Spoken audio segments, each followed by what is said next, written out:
Yo, yo, yo. Hey, this is for my kinfolk. This is for my kinfolk. This is for my kinfolk. This is for my kinfolk.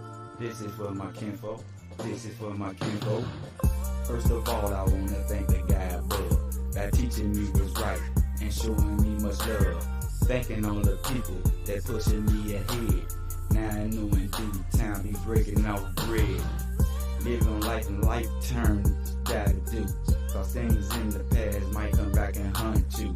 The way you started out, the way you fought about. Avoided all the haters cause you took a different route. You suffered from the loss, you ate from the pain. With all of that you kept it stepping, yet you still remain. So let's smoke, sit back, and do a toast. Not my family, but you know to me it's kinfolk. Yo, this is for my kinfolk. This is for my kinfolk. This is for my kinfolk.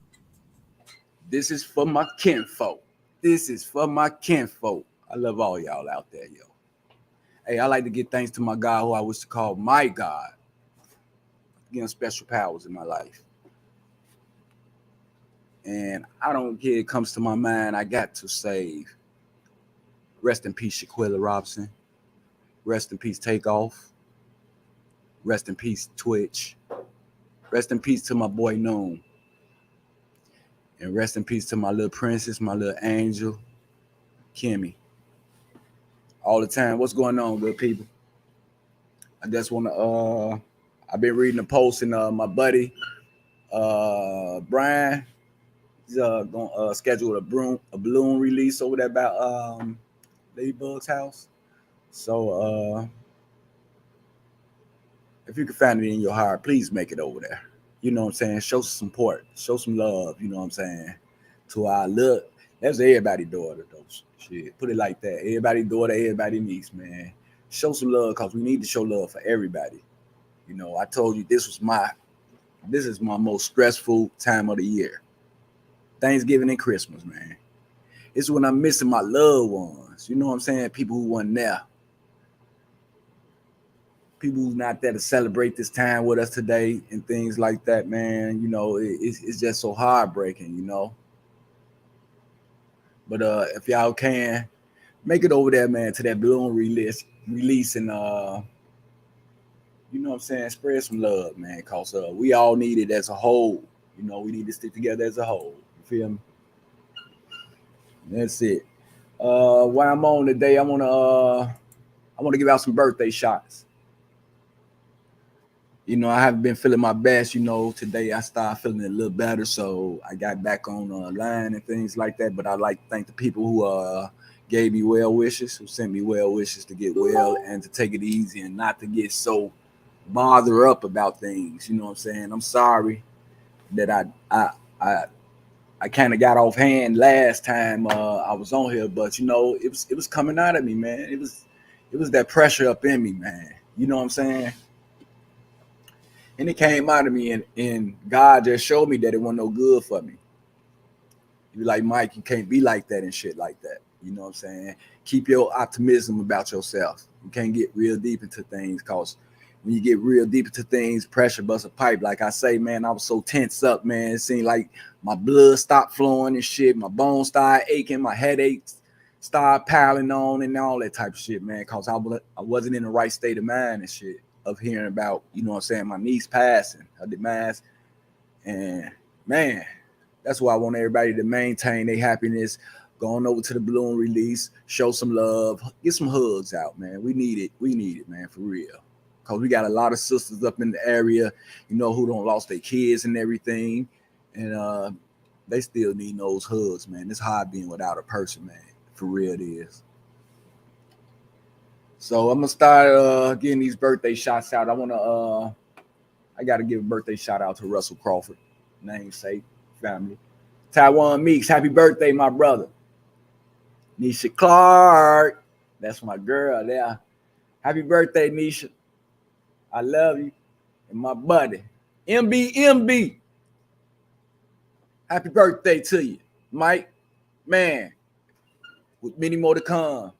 And to one of my big sisters, Samantha Cole Quit. Happy birthday.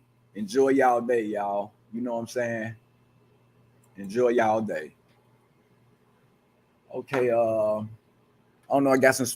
I'm gonna be having some special guests to come up here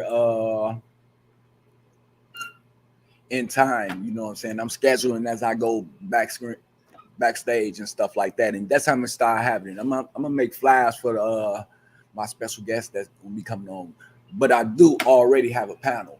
You know, a panel of people that come up here with me, and we talk about what's going on and things like that in our lives. So, with that being said, you know what I'm saying? I'm gonna send a link to Facebook. I'm gonna send a link to Facebook if you want to join or whatever you need to do. And I'm gonna see if I can get my buddy up here. I see my buddy on. If you want to join, you can join.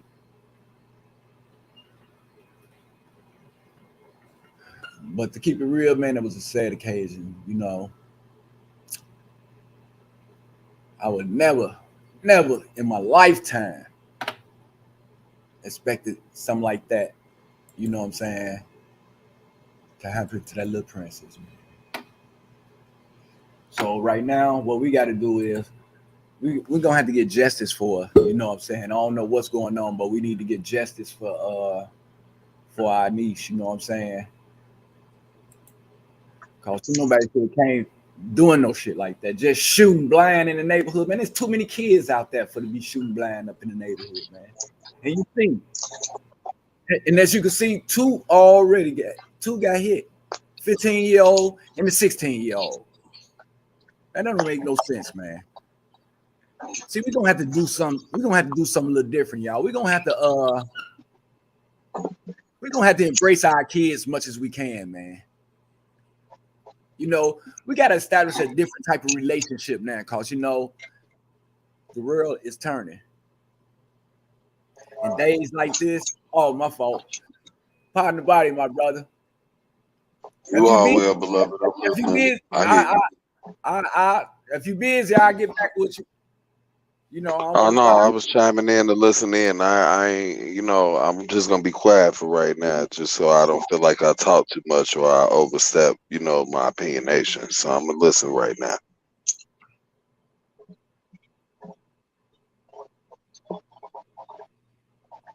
You heard me? Yeah, I heard you, but I ain't kind of understand what you were saying.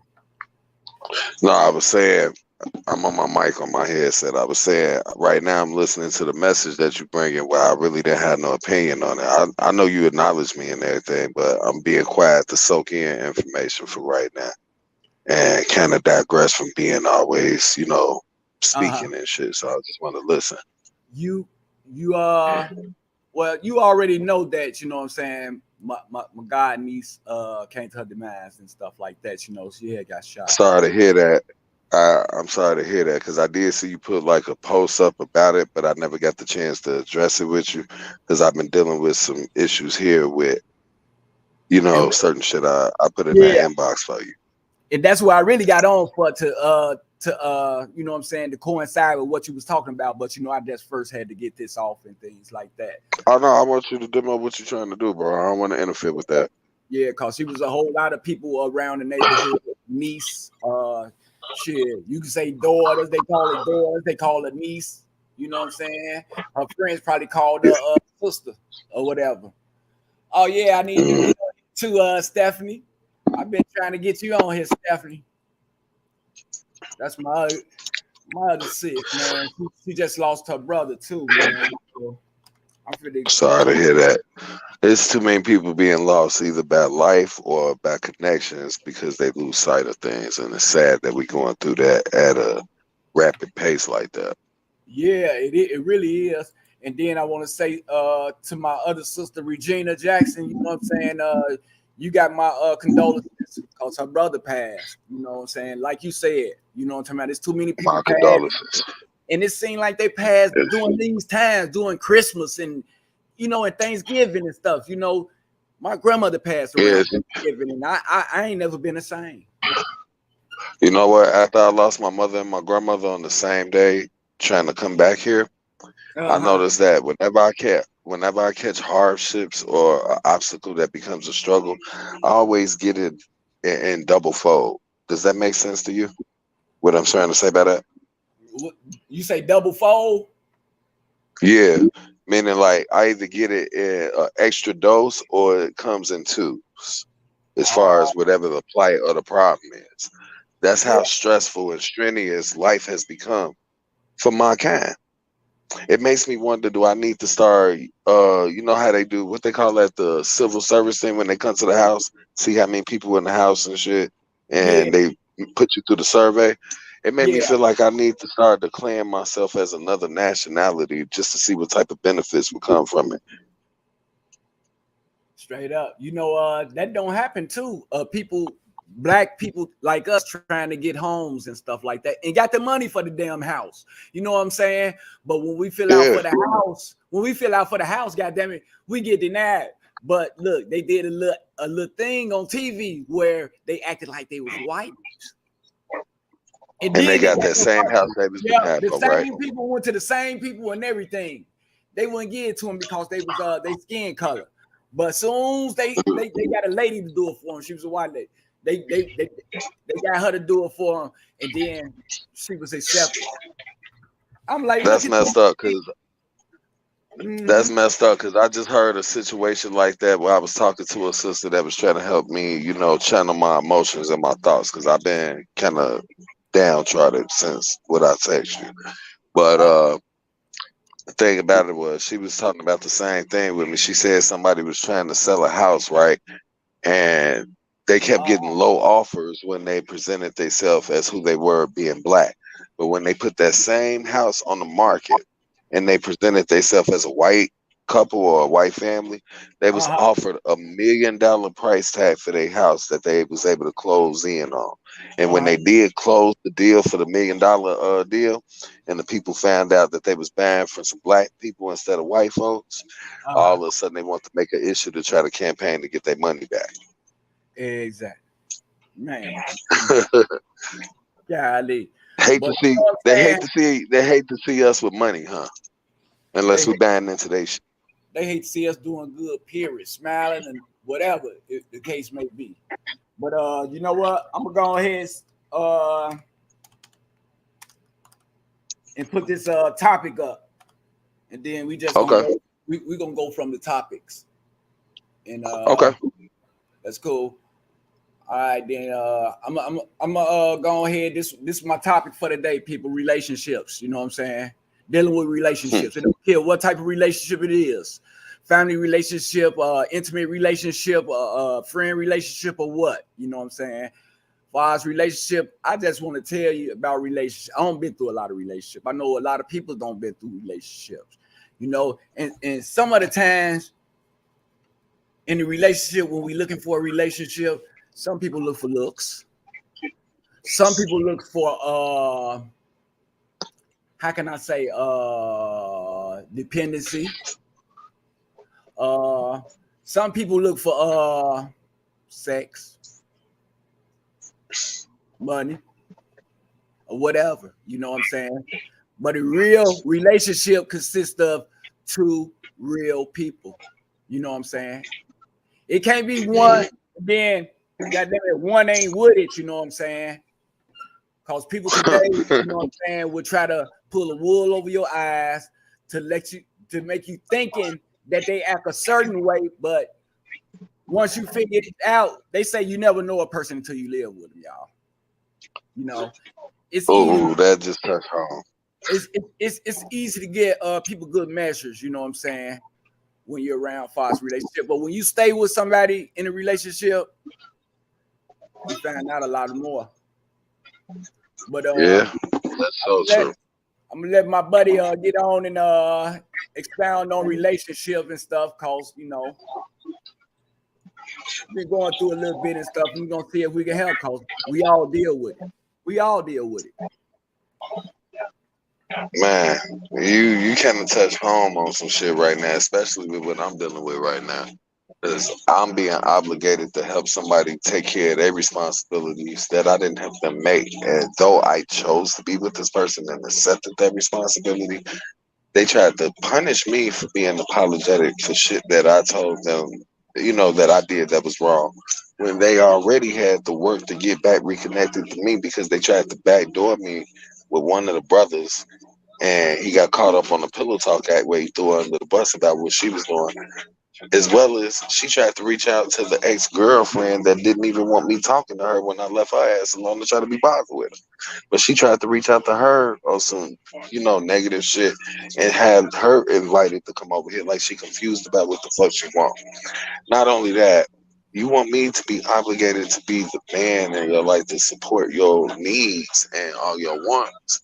But you ain't showing me shit where you deserving of that when you can't even fucking focus on your relationship with the person you want to do all these things, but you make sure you're available for everybody else where you run to them for the free. I don't understand If that. you Why she can't not talk to me only that, one-on-one? She ready to go behind your back and ask yeah, around. and not even that, she entertaining other niggas that she can't ask to do shit other than give her some wet pussy and some dick. They ain't gonna give her a shit or do nothing for her. Her baby daddy, she can't even fucking demand or dictate shit with. He ain't gonna do it. But you try to do that shit with me when I took the responsibility on willing when I came here with a job, even though I told you I was gonna be willing to leave if it was gonna be a complication, I was about to do that. My bad.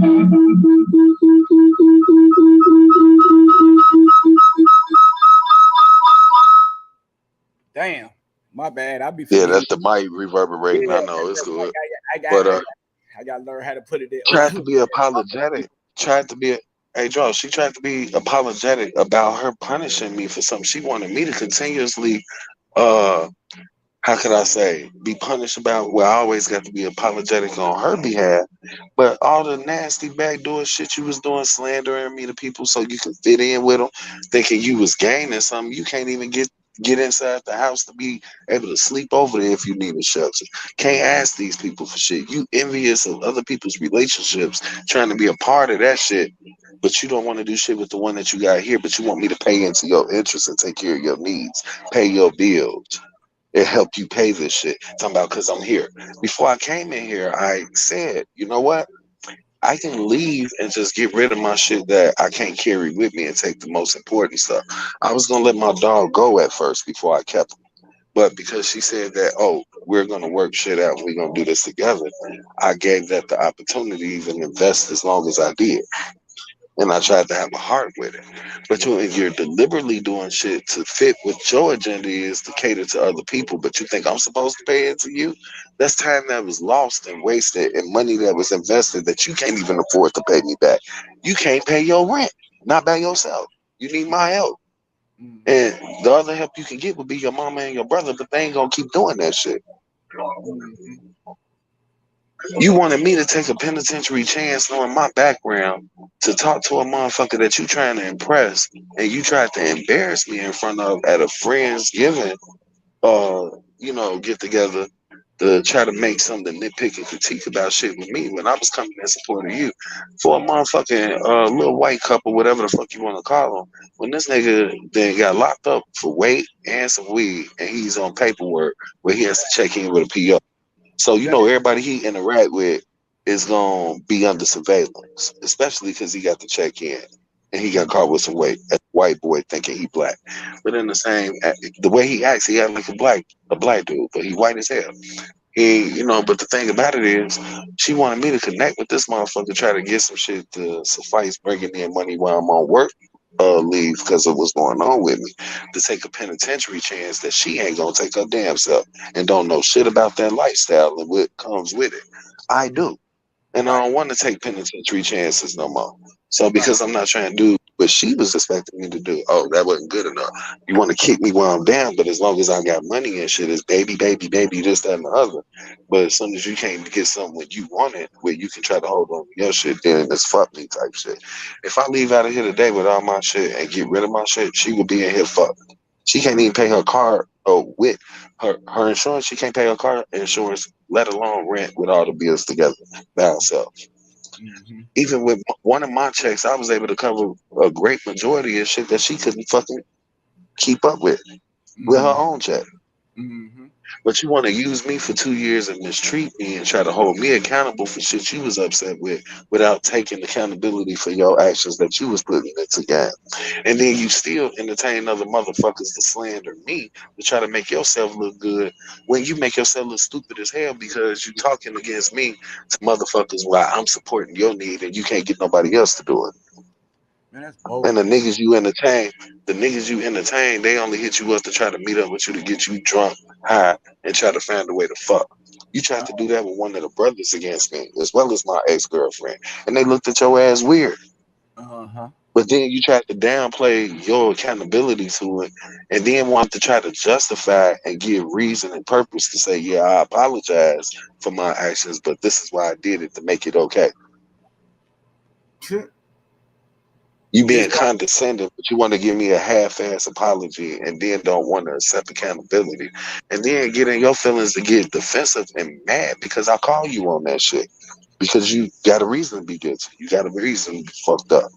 Because you did some fucked up shit to a motherfucker that was really trying to be a man for you when you ain't had no father figure or no real relationship with a nigga that wanted you outside of fucking. right. And now Bro, we trying to put you through a test, huh? To test your lawyer. You been testing your lawyer for 2 years? Come on now. right. That's bullshit. So now it's like part of me want to really just condense and consolidate all my shit, take what I can, and whatever I gotta let go, I just get it back at wherever I go. But it makes me want to go get me a bus ticket and just go in whatever direction I can afford it off of that money that I would get from that shit and leave her ass here where she gonna end up fucked. Cause see, she came to get me to even reconnect when she went behind me to try to backdoor me with a brother where she was on some shit. The brother tell her, yeah, I'm going through some shit where I just broke up with my baby mama. She like, yeah, she just broke up with me and got the bad mouth for me to this nigga, to this brother. The whole Oh, time he never badmouthed his baby mama, but she badmouthed me and started slandering me to him, and then turned around and told him he should come over and have a drink and smoke, and they can catch up. What the fuck would you be catching up on when you don't even really know this motherfucker other than through me? right. The only interactions you had was when he was around because of me. So what can you be connecting and reconnecting on? So she couldn't answer these things, and I had to bust her out like, bitch, when you did that shit, you was trying to be on some messy, dirty, nasty shit where you want to be spiteful towards me to try to put one of the brothers in the mix thinking you was gonna fuck on him and try to get my ex-girlfriend to do that shit on the same token. And when both of them turned your ass down, you want to run to me when you start going through shit. I'm tired of our women sitting up here doing that shit where they try to misuse the black man but say they pro-black. They about they black man, but they try to punk they black man and demasculate him. And then when he ain't compliance to something where he says no or in disagreement about something she's doing or saying, then you want to play police games or you want to try to jeopardize their living conditions and their income by fucking with shit to fuck it up and drawing unnecessary attention, bringing outside interference. But you don't never tell your side of the shit. And what you do, you always try to demonize me. I don't know why she did that shit anyway. Y'all business ain't everybody business. And bro, this the shit that fucked me up about it. She met me while I was struggling trying to get my identification when I was fighting them cases and shit like that, trying to redeem my identity and going through homelessness. But you want to judge me by my struggles without knowing what put me in them struggles, why I had to deal with it to begin with. And you don't know shit about my work ethic, my ethic as a father, but you want to tell me I should have put my baby mama out of the crib that I have her and my kids in because it's in my name. But I did that to protect my interests when I left. Why would I put their mama out when she's there and she was pregnant and she's about to have my baby? When you can't even tell your own baby daddy no dumbass shit like that. Right. You can't dictate a goddamn thing to make him want to take the initiative to do shit. He don't help with nothing dealing with his kids, no involvement with none of his kids. And he has multiple baby mamas. And none of his kids like him like that for real. The baby mamas don't like him. But this motherfucker here, they all secretly be wishing he get his act together so they can try to have a chance at settling down with him. But every motherfucker she done had always treated her like a piece of ass and pussy, and they left her ass hanging. But you making yourself available for motherfuckers like that for the free, but think I'm supposed to pay into your interest and not expect what you obligated yourself to with me to have some type of return to it while you having me pay in and shit. So, bro, I really want to see her ass suffer. And that's just me, but I ain't trying to be the one to make her suffer. You know what I'm saying? As much as I want to lash out, the growth in me is keeping me restrained while I'm not trying to fuss, get loud, fight, none of that.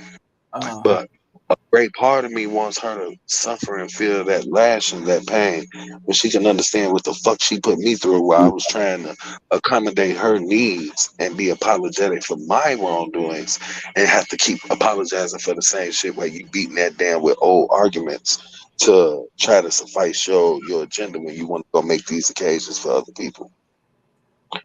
Bro, that pissed me off so much to the point I've been fucked up off of that. Because 2 days ago, she tried to apologize for all of that shit. Yeah, for I thought 2 it years. was cool when you was like, "Yeah, Mike, Right. I'm laying with my baby. Woo, we talking." Right, we was out. Yeah. Right. And I'm thinking she's really being apologetic and really showing that, okay, you're going to be empathetic and internalize what you did to know you did something wrong when I was trying to do you right. You can't obligate your baby daddy to do the shit that I've been doing for you. Not cooking, not cleaning, not paying into your car, not helping you with a bill, not paying for shit. You've been with her for 2 years. She should know all motherfucking ready you there for. Bro, that's the shit I was trying to point out. Even though I was homeless, I had my kids inside of a fucking apartment in my fucking name that I chose not to be involved in.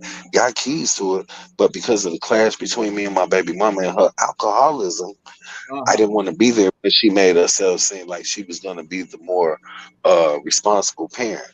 But when I left, the so-called the responsibility and the responsible, attributes about her didn't appear.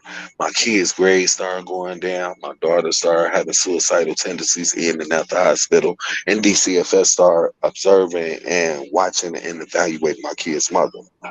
They even interviewed my grandfather and one of my exes to see what my relationship was with me and my kids. And that shit has always been immaculate. I used to parade my kids around, having them singing military cadences, teaching them shit, taking them to museums, to the lake to teach them how to swim, taking them camping. So my kids have a lot of different, attributes about them because of the skill set I tried to present to them. But I was the incompetent parent. And I kind of find out I'm the motherfucker that was the disciplinarian, most proactive, most structurized to have them where they are now, where they're really doing fucking good because of my involvement, not because of their mama. Everything they learn from me. But I was the one that they tried to push out. So when I pushed myself out, now you got to show and prove. And see, this is the thing. I kept warning this one here about her actions because it was in resemblance to the shit I had to deal with failed relationships because motherfuckers lost sight of where the focus was supposed to be in that relationship to outsource themselves the shit that didn't have nothing to do with it, that could have handled itself. Because these is grown people issues with other people. You did? Yeah. So when I started elaborating on that, you don't want to take accountability at the fact you trying to be defensive and uptight and your feelings to try to act like somebody doing you wrong for an action you did against them, which is narcissistic and manipulative. She couldn't respond to that shit. I would love to tell some of these women that, y'all the key to our motherfucking success. You know what I'm saying? But they gonna fuck it up. The black woman is the key to our success, but they, you know what I'm saying? They can't recognize They it. Bro, they finna fuck that relationship up with black men because most of our black women downgrade and tear down the black man once they get comfortable with knowing that black man is into them, where he wants to make that connection and try to open up. Right. And they tear you down, and then they mistreat you, and then they do shit to try to make sure that they can assimilate a form of authoritarianship over you by using legislative laws through law enforcement to play the system against you if you don't comply to their will. Or they use the how could I say, the fact that they are more accessible to be able to, lease and rent certain places for establishment to have a roof over your head. It's more women that's able to be put in that position of being able to lease these apartments and houses than men are because we are profiled stereotype, you know, as young men, where we get cases before we even know what a case is. Mm-hmm. But then they feel like that's a way of empowering them to have control and the right to feel like they're deserving of being treated with the utmost respect and dignity when you ain't dignifying us and honoring us. And you want all this lavish treatment when you ain't bringing shit to the table to say, oh, I deserve this as far as how you treat that man. Mm-hmm. If you See, ask me, people been wearing a lot. We wear a costume out here with each other from men to women. Some people know how to be 100 and be honest because as an adult, you shouldn't have to feel like you got to hide anything about yourself where you can't be vocal or open with a person that you're trying to connect to. If you got to be sneaky or do shit underhanded and connivingly where you're hiding to do it, that's not you being an adult. If I got something to say, I'm gonna say it. I'm not gonna walk on eggshells or sugarcoat it to pacify nobody's feelings, emotions, or needs when they ain't gonna do it for me. mm-hmm. See, we need to start stepping up as adults and taking that accountability, and that's what I was trying to tell her. She want to be this pro-black, classy, you know, sophisticated woman, but you doing thought slut shit, trying to run to every event with somebody talking about some strip club shit, raunchy shit, or couples night shit, where you more involved with another motherfucker couple than you are with your own. Mm-hmm.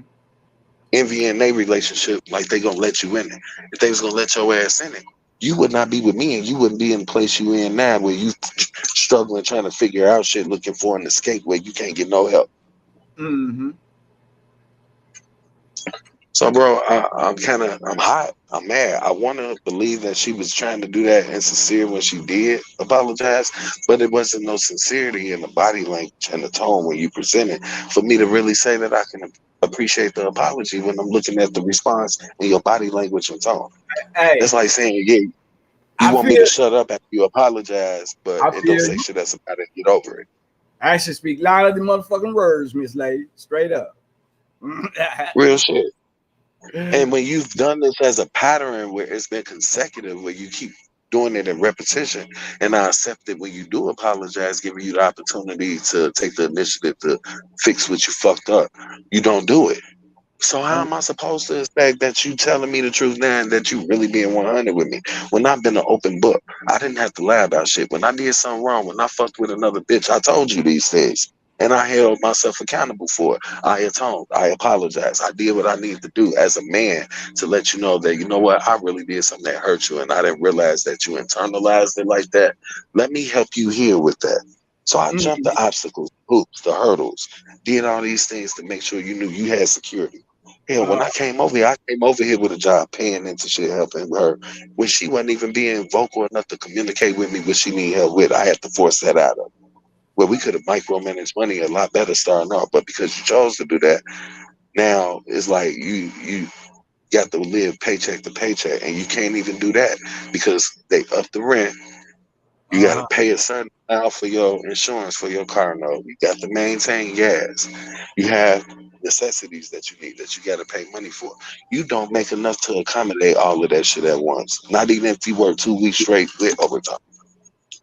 So how the fuck you gonna try to talk shit to a motherfucker that's able to bring shit that you can't fucking get from nowhere else while you entertaining these people? For a motherfucker to be wanting you to come to everything they got going on and always want you in their face to be a part of their shit, you should be charging them for your presence like you try to do me. Mm-hmm. Because you got to make them arrangements to get to these people just to be involved with their shit, be out all night. So why you ain't making them pay for your time? But you want to tell me to do it. Mm-hmm. I think the So motherfucking yeah, shit had switched out. To me, cause I don't know what it is, but it's something to take in. Cause in one of my relationships, the friend I had was involved in church and all that type of stuff. And that's how she try to play with it. but you know what I'm saying? I had wanted to get married at a point and all that type of stuff. And guess what she told me? What? I'm not well rounded for other marriage. Wow.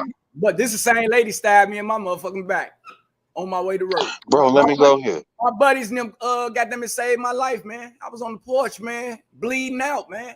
And it's about time, you know what I'm saying? Cause we was carpooling, all us had cars. But you know, that day, that certain day, we was carpooling, man. By the grace of God, man. This lady stabbed me in my lungs and my liver, man. You know what I'm saying? That's a blessing you see here. Yeah, and I was like, it's a reverse role type of thing now. You know, back then in the days, you know, women used to say men were dogs and shit like that, you know. And this, but they the dogs. It don't reverse. They wolves now. Yeah, and we the motherfuckers. And we the puppies that they mistreat. And at the end of the day, that's the fucked up thing about it, Draw. She tries to do this super religious, you know, oh, I'm a Christian. My mommy a Christian. We all grew up under Christian faith. But you ain't acting like no goddamn Christian, because if you busy trying to run everything that deal with some thought, raunchy shit, to be, how can I say, available for shit that makes you look like you want to be somebody's side piece and stripper, or just fly by night fuck, then you should have said that, and I could have just left before I invested the time that I did. Straight up, that shit ain't a good look when you got them and got a family at home. You feel me? Right, and you want me to sit here and take care of you know, be here with your responsibilities that you made for yourself, but you can't obligate your baby daddy to take even an initiative to do that. Right. You see what my sister said, right? My sister say, goddamn it, that's not a real woman. Yeah, I see it now. Yeah, and I'm starting to realize that, but she want to play the classy, sophisticated role. You want to be pro-black, but you against your black man. When you front him in front of people that you trying to appeal to that's white, to fit in with them. But you gonna front your black man and say you pro-black. You all about the black cause. You all about black exploitation movies and black documentaries of empowerment.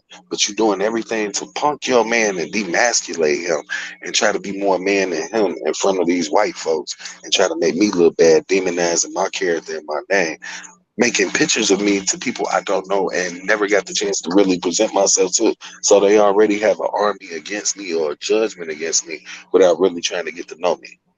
But yeah, I'm the motherfucker that you use as the go-to, because all the other niggas you got ain't gonna do shit but fuck you, leave your ass lonely and dry with a wet ass. I don't know why people be looking for that peer education out of the streets and shit, to where they want to fuck up with something that's good, you know what I'm saying, in life.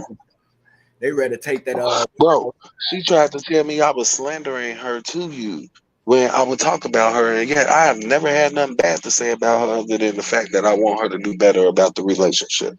Other than that, when we had this, you know, break and her trying to be apologetic, she wants to make it seem like I'm slandering her and trying to justify her actions and say, oh, this was the purpose for why I'm doing things, that does not make it right or validate it. Because I told her, let me have done that shit for 2 years. What would you have felt? Right. Now she won't play victim, huh? Yeah, want to play the victim and want to be all internal to her feelings, like I'm oppressing her because she apologized. Like I'm just supposed to get over it and be like, okay, I'm gonna wait around for when you want to make the attempt to show me you gonna really be apologetic and do the shit that makes me feel like I'm a part of something. When I've been investing my time, my patience, my money, all of that shit, dealing with all the bullshit from her that I didn't have to deal with. I could have took my money and put it into me and my kids instead of siphoning off something for the house, my kids, and treat myself last. I ain't get to take care of shit I need to do because I put me last to take care of her kids in the house as well as my kids before I did anything for me. I still ain't did shit for me yet with none of my checks. And now that I'm getting out the hospital and I'm not able to work because of what's going on, because I'm on leave for absence trying to recuperate, you want to try to use that as a catalyst because you didn't use up my money where I have nothing in the account to try to kick me and to tell me get the fuck on. Like I'm just able to up and leave when I've been using my shit for her. Oh, it was okay then though, wasn't it? It was, everything was peachy and great then, wasn't it? Yeah. As long as I was paying, once I took care of her shit and got her out the gym that she was sweating over, and I'm broke and I can't go to work so I can make some more money. Now it's okay. I'm gonna try to use this as a power play to tell you either you gonna accept what the fuck I'm doing and what I say, or get the fuck on. But bitch, you can't even keep the fucking crib that you in your damn self. Right. because your checks don't cover your rent. Even if you worked overtime and had a full 2 weeks, 2 weeks of whole checks, it would not equate your rent. And then you would still have other bills to pay, and you would have to pay insurance. You can't cover those things. Mm-hmm. You can't even buy the toilet tissue when you need it, Straight up. deodorants or soaps. But you want to try to act like you got a power play when you're not even stable your damn self. I'm more stable because I have good credit. She don't have no credit at all and can't get none. So I can really go get a house. Yeah, you can. If you got that good credit, you can leave straight off the My lot with a FICO, car if you want to. All types of shit. my point. My FICO, my Equifax, and what's the other one? TransUnion is immaculate because I Oh, paid off everything that would fuck that up. And I was talking about trying to marry her and get a house with her, but why would I want to supply and support for a motherfucker that wants to be everybody's bitch and be a part of everybody else's relationship instead of trying to be with what we obligated to ourselves when I said I was gonna come here. And then you wanted to tear me down, try to destroy my self-esteem, my feelings, and the image that I made of myself, and try to demonize me and my character and tear me down because of how you wanted to make yourself look good in front of people, and had the nerve to tell me that her baby daddy destroyed her self-esteem and tore her down, while she had to go through so much shit where she got little fucking sticky notes to motivate her when she starts getting depressed. But you want to do something to me that was already done to you by a motherfucker that hurt you. wow. When I ain't the nigga that hurt you, I tried to step up where they fell off. You the punching bag. Bro, and I had to tell her that shit to the point, you lucky I don't flip out and punch her ass. I had to tell her, you lucky I'm not one of them niggas that flipped out for what you said and punched your ass up. You see Because what most niggas would. you see what Iris wrote. She wrote, know the I'm difference. reading in there. Know the difference between a spirit and the actual person. Hurt people hurt people. Most of the time, people are used by the enemy and don't even know they are being used. She's hurt.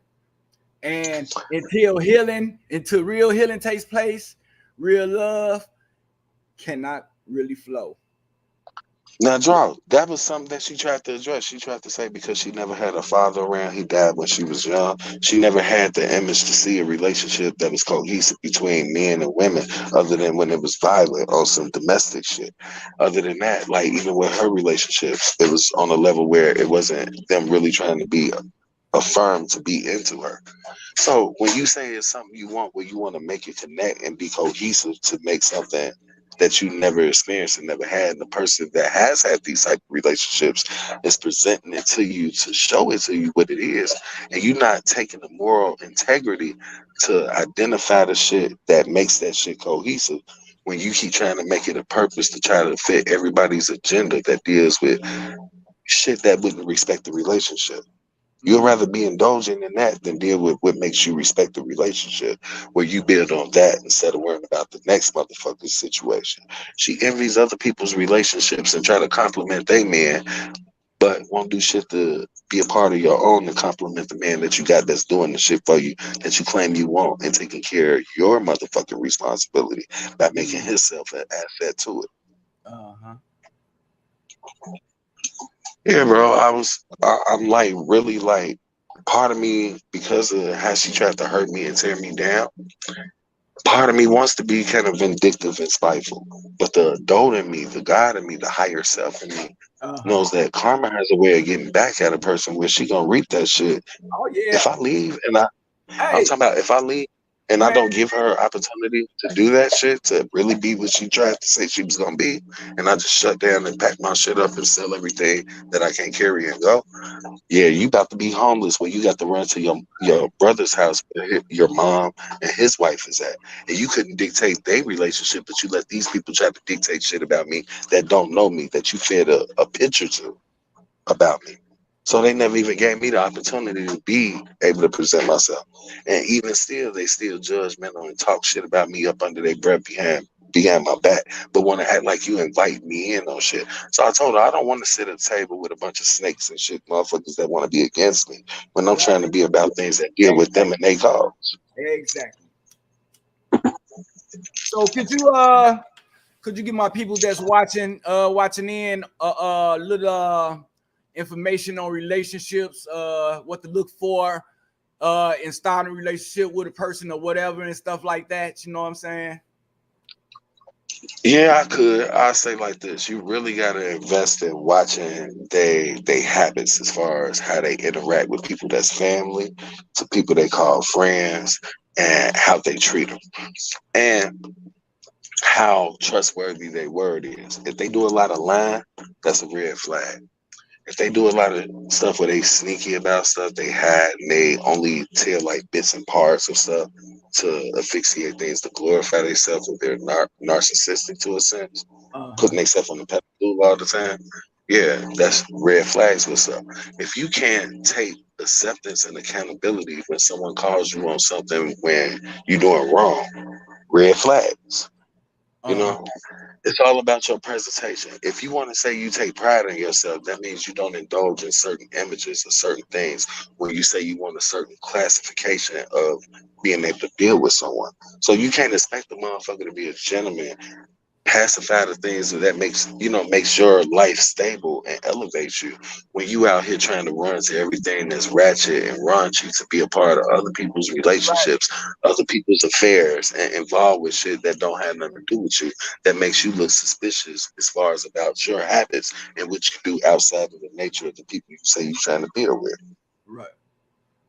The lack of involvement right there was the biggest thing. My sister was like that, you know, she was like, the Bible says, get your own house in order before you can help someone else. How she gonna help somebody else and she not participating with you trying to build that motherfucker, build it up to the motherfucker? Her foundation. Right, her foundation that I took the initiative to want to be a part of to help her with because of what I saw in her.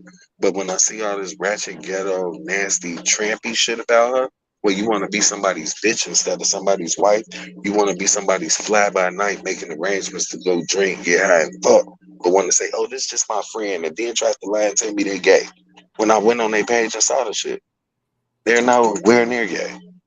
They're a little bit of confused though, because it looked like they go both ways, but it looked like they fuck with more women than they do niggas. Damn. So for you to want to be involved and indulge in this shit, and you keep trying to look, we have arguments about shit, right? She'll go tell the people we arguing about from the action that she did. What our argument was about to try to front me. She did that to the weed man and to a couple of things that was dealing with people she was trying to go run to try to, cater to. But they do that to get validated. Do they supposed to validate them in some type of damn way? What, like going to tell somebody else something about what the fuck? And what's so bad about it? The nigga didn't elevate or do shit about nothing to help her with it, but you confided in him against the motherfucker that's trying to help with your foundation. What you got going on? Damn, that's crazy, man. That's an insane person now, man. That's an insane person. No, her priorities are shot. You say you want a motherfucking relationship where it's cohesive, where you have a real man in your life that can be a leader and a role model to your children on how to be with their mother cohesively and treat her good. But when you get it, you rather be around a motherfucker that's calling you bitches when you ain't complying to shit, but always trying to look for you to strip your ass down and set your ass out as a fuck toy. Every nigga she entertained on her phone secretly and try to hide it from me has hit her up and try to be on some fuck toy shit with her. And she entertained that before she entertained what the fuck she needs to do with the relationship. But thought I was just supposed and think I'm just supposed to pay in some shit. I'm like, bitch, if you gonna run to try to entertain them and keep that focus on them, tell them to pay for your rent. Tell them to pay and take up on these bills. Tell them to pay for shit that needs to be fixed on your car. Tell them to help you with shit for your kids.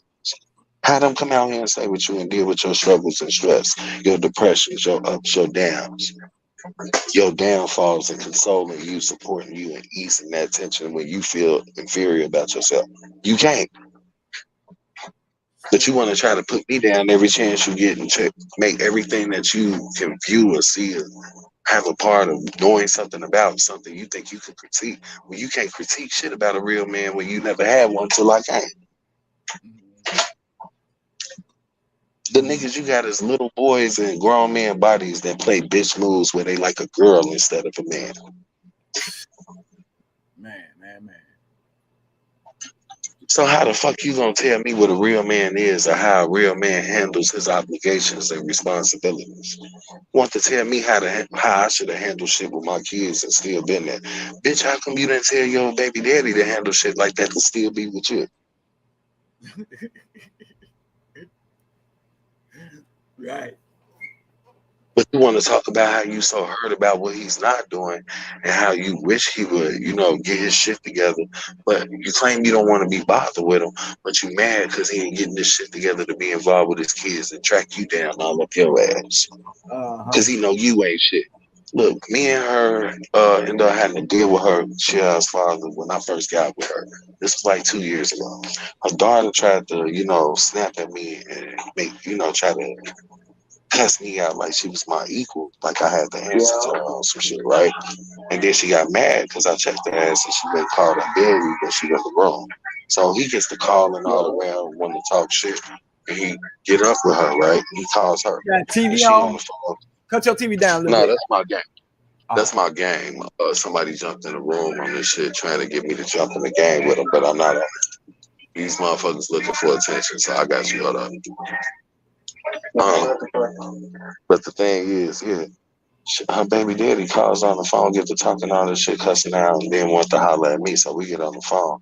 And I explained what it was about his child, where she disrespected me, why something was said. And at the end of the day, because motherfuckers wasn't around to be here to deal with it, I had to be by myself to do it. So he was in his feelings a little bit.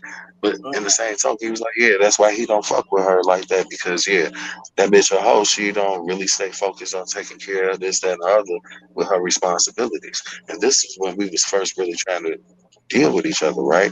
So I had to tell her about herself with this shit. I'm like, look, when me and you first met, you fucked me the same day, and then I was in the house. So at the end of the day, when you sitting up here talking about, oh, I would never do these things, your mouth and your words don't mean shit when your actions show something else.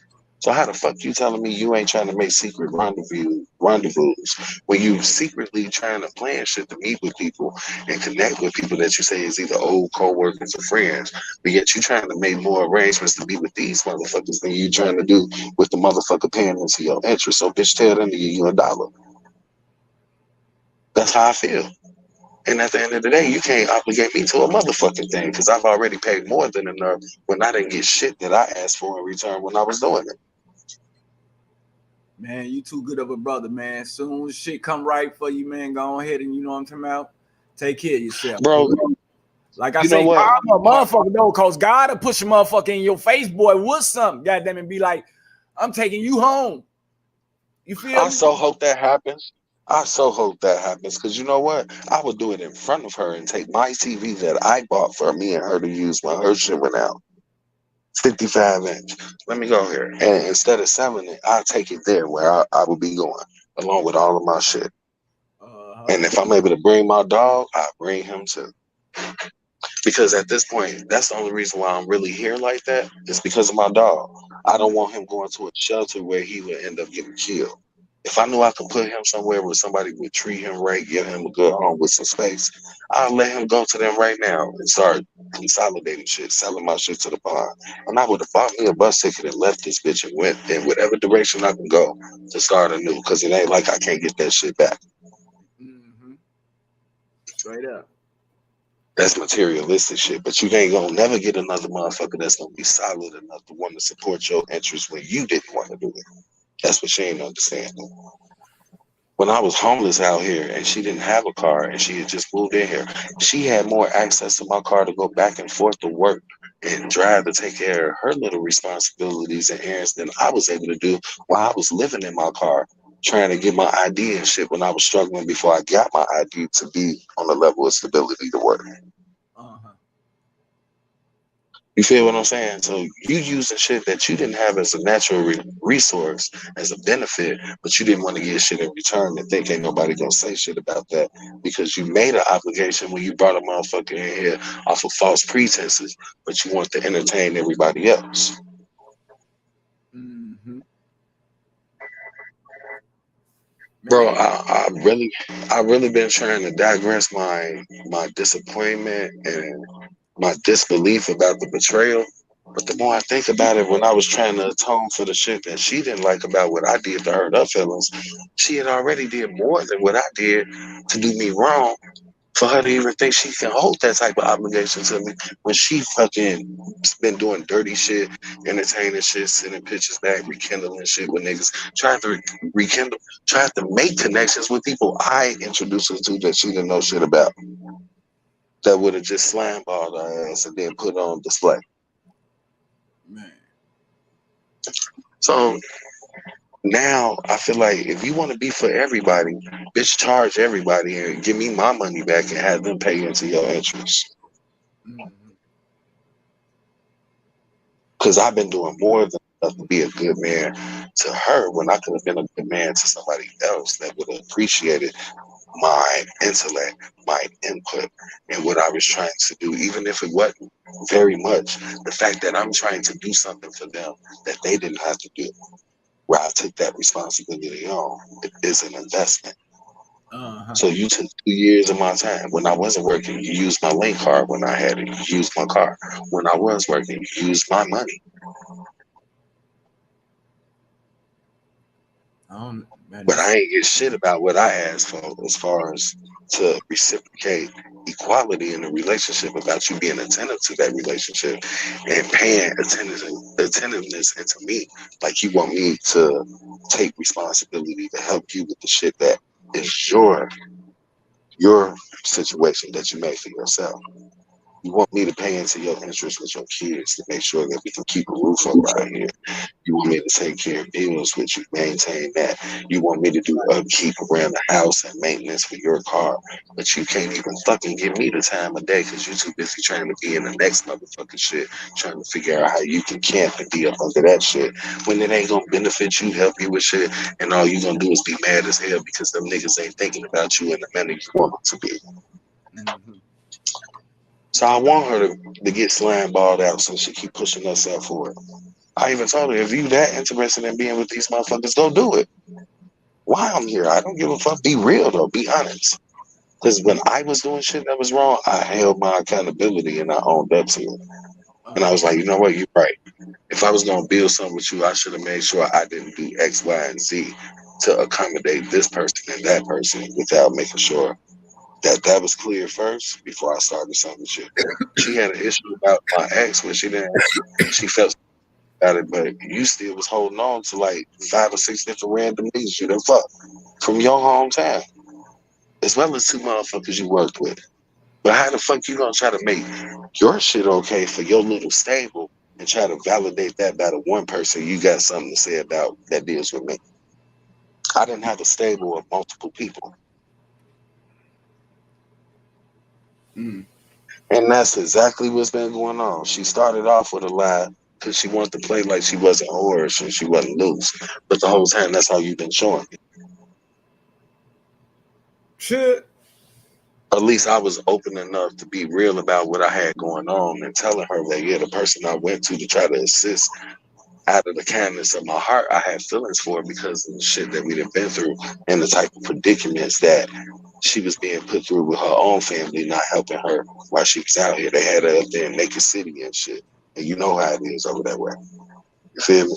Because that's over there by the stratosphere. It ain't shit but dope fiends, prostitutes, and a bunch of pimps up that way that'll run our ass down and run her in. So I went up there to look out and, secure her to make sure she was straight. But I neglected the one I'm with now because she had already did some fucked up shit. Look, the first 2 weeks I was with her after me and her connected, I was in the house with her. Soon as some of her people that she knew came from California out here trying to party and celebrate, I guess whoever they knew was about to get married. I'm like, okay, well, let me get you. At first, I thought it was just gonna be females, so I didn't try to go. But then when I saw that it was more than just females, when she called me on the video call where they had their guys and everything else, I offered to come meet up with her and catch a lift just to be a part of her instead of sitting in the house with kids. That's when she did everything to be unavailable, called me, trying to be out the camera because motherfuckers was trying to get her attention, lying to me, calling me every 2 to 3 hours, talking about she was on her way back and never showed up to the next morning. But then told me, she didn't want me to come because it wasn't nobody to give a ride for all us. I'm like, what the fuck? Y'all was going from casino to casino on Fremont. How much more of a ride you need? I could have caught the lift to come up there and be a part of you, but instead of you letting me do that, you want to be on some secretive shit because you had a motherfucker in your face while you was trying to talk to me on the camera, where you Hey, hurried up to cut the camera off and hang up. that's crazy. You see what my sister said? She said it sounds like all she want to do is use you. She's sorry Exactly. she had to say that. She's sorry she had to say that. And she also said what kind of dog you have. Say that again, bro, because the dog started barking. She also said what kind of dog you have. Where are you located? He's he, he's a he, Labrador pit. I'm in Vegas. he in Vegas with me, sis. Yeah. Labrador pit. Man. That's a cold combination right there. Labrador pit.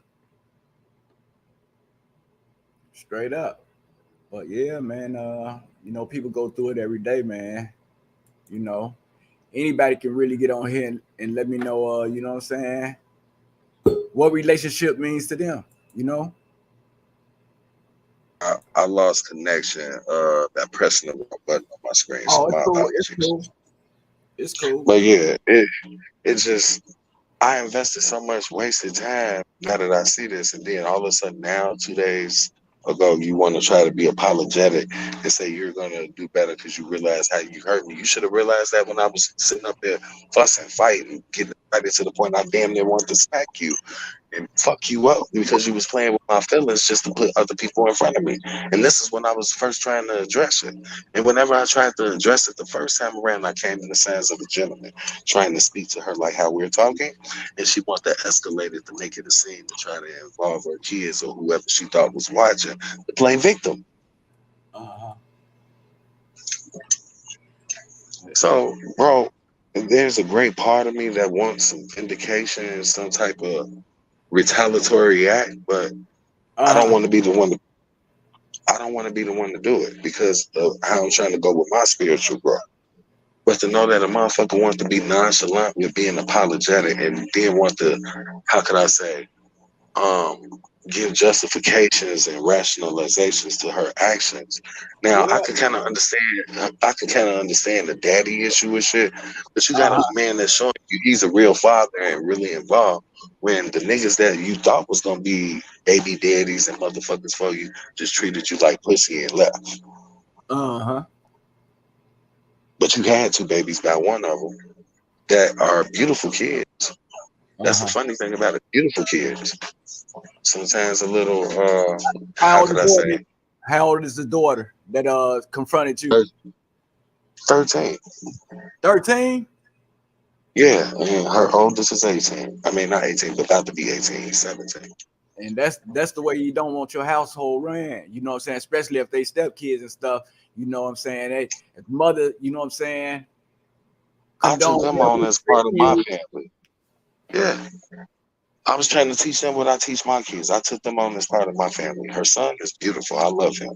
He's everything like how my kids are. So very critical thinking, very he's good with what you call being a problem solver. You know, he's very good with the way he thinks. He's quick with it. Okay. The daughter, she wants to be her mama. She wants to be grown. She thinks she's super cute and can't nobody tell her that. She just got it because of her looks. But that's all she got. And that shit gonna die out when she get older. And without the fucking education that she's supposed to have, she's gonna be just like her mama. Somebody that's gonna be used and ran through because of what she's displayed and presented in front of her daughter. You'd rather present yourself as a slut instead of trying to be a wife. Straight up. Man, And that's why I have an issue with that. we gotta do the opposite now, man. It seems like we just gotta do the opposite. I'm just looking at it and thinking about a whole lot of shit. Bro, Like Christmas for once, right? Man, I advise every parent, man, to carry your child with you to get whatever you're gonna get for it. Let them know really who it's coming from, even though they know already and stuff. We're gonna stop pretending other people holidays. You know what I'm talking about? Show yeah, ID, I've been stopped that with my embrace them a kids. little more and things like that. You know, let's do it different this time. You feel me? Bro, I've been stopped that lie before my kids could really uphold that lie and really believe into it with the Santa Claus, Easter Bunny, Tooth Fairy shit. I killed that once they could comprehend complete sentences and make them for themselves. I told them the truth. That's me and mommy. Don't let nobody tell you that bullshit. It's a lie. And her mama was mad as hell. And her mama's side of the family. What you say? Say it again. I told my kids when they first started learning how to, make complete sentences and comprehend shit. I told them there's no such thing as Santa Claus, Easter Bunny, the Tooth Fairy. None of these characters that people celebrate for certain shit. I did not let my kids uphold that lie. I told them as soon as they was able to communicate what it was. That's me and your mom and the family that contributes to your livelihood and well-being. Her mama, my kid's mama, and her whole side of the family was pissed. I think that was part of the reason that started a fight where I had to fight all of them in front of their house out in Rockford. Dang. Because they was pissed about that, and she had got drunk and harped on the fact that I had told the truth, and she felt like I destroyed the kids' imaginations and hopes for something dealing with a white man in a red suit. Oh my God. Straight up, man. You know what? I try to keep being a nice person. I'm listening to what the sister just put up there. But the thing is, I'm losing faith in my people where I no longer want to fight for them because they're showing me that they don't want to fight for themselves to get better. It's making me want to appeal to other races and see if they would accept me and welcome me in as part of their group since my own group don't want me. When I'm trying to present something that betters us and my nature. Mm-hmm. Because I look at how the women treat us. The women treat us real bad. But expect all this outlandish treatment and lavish, expenses to be bestilled and inputted in them when they ain't doing the shit that makes them deserving of that.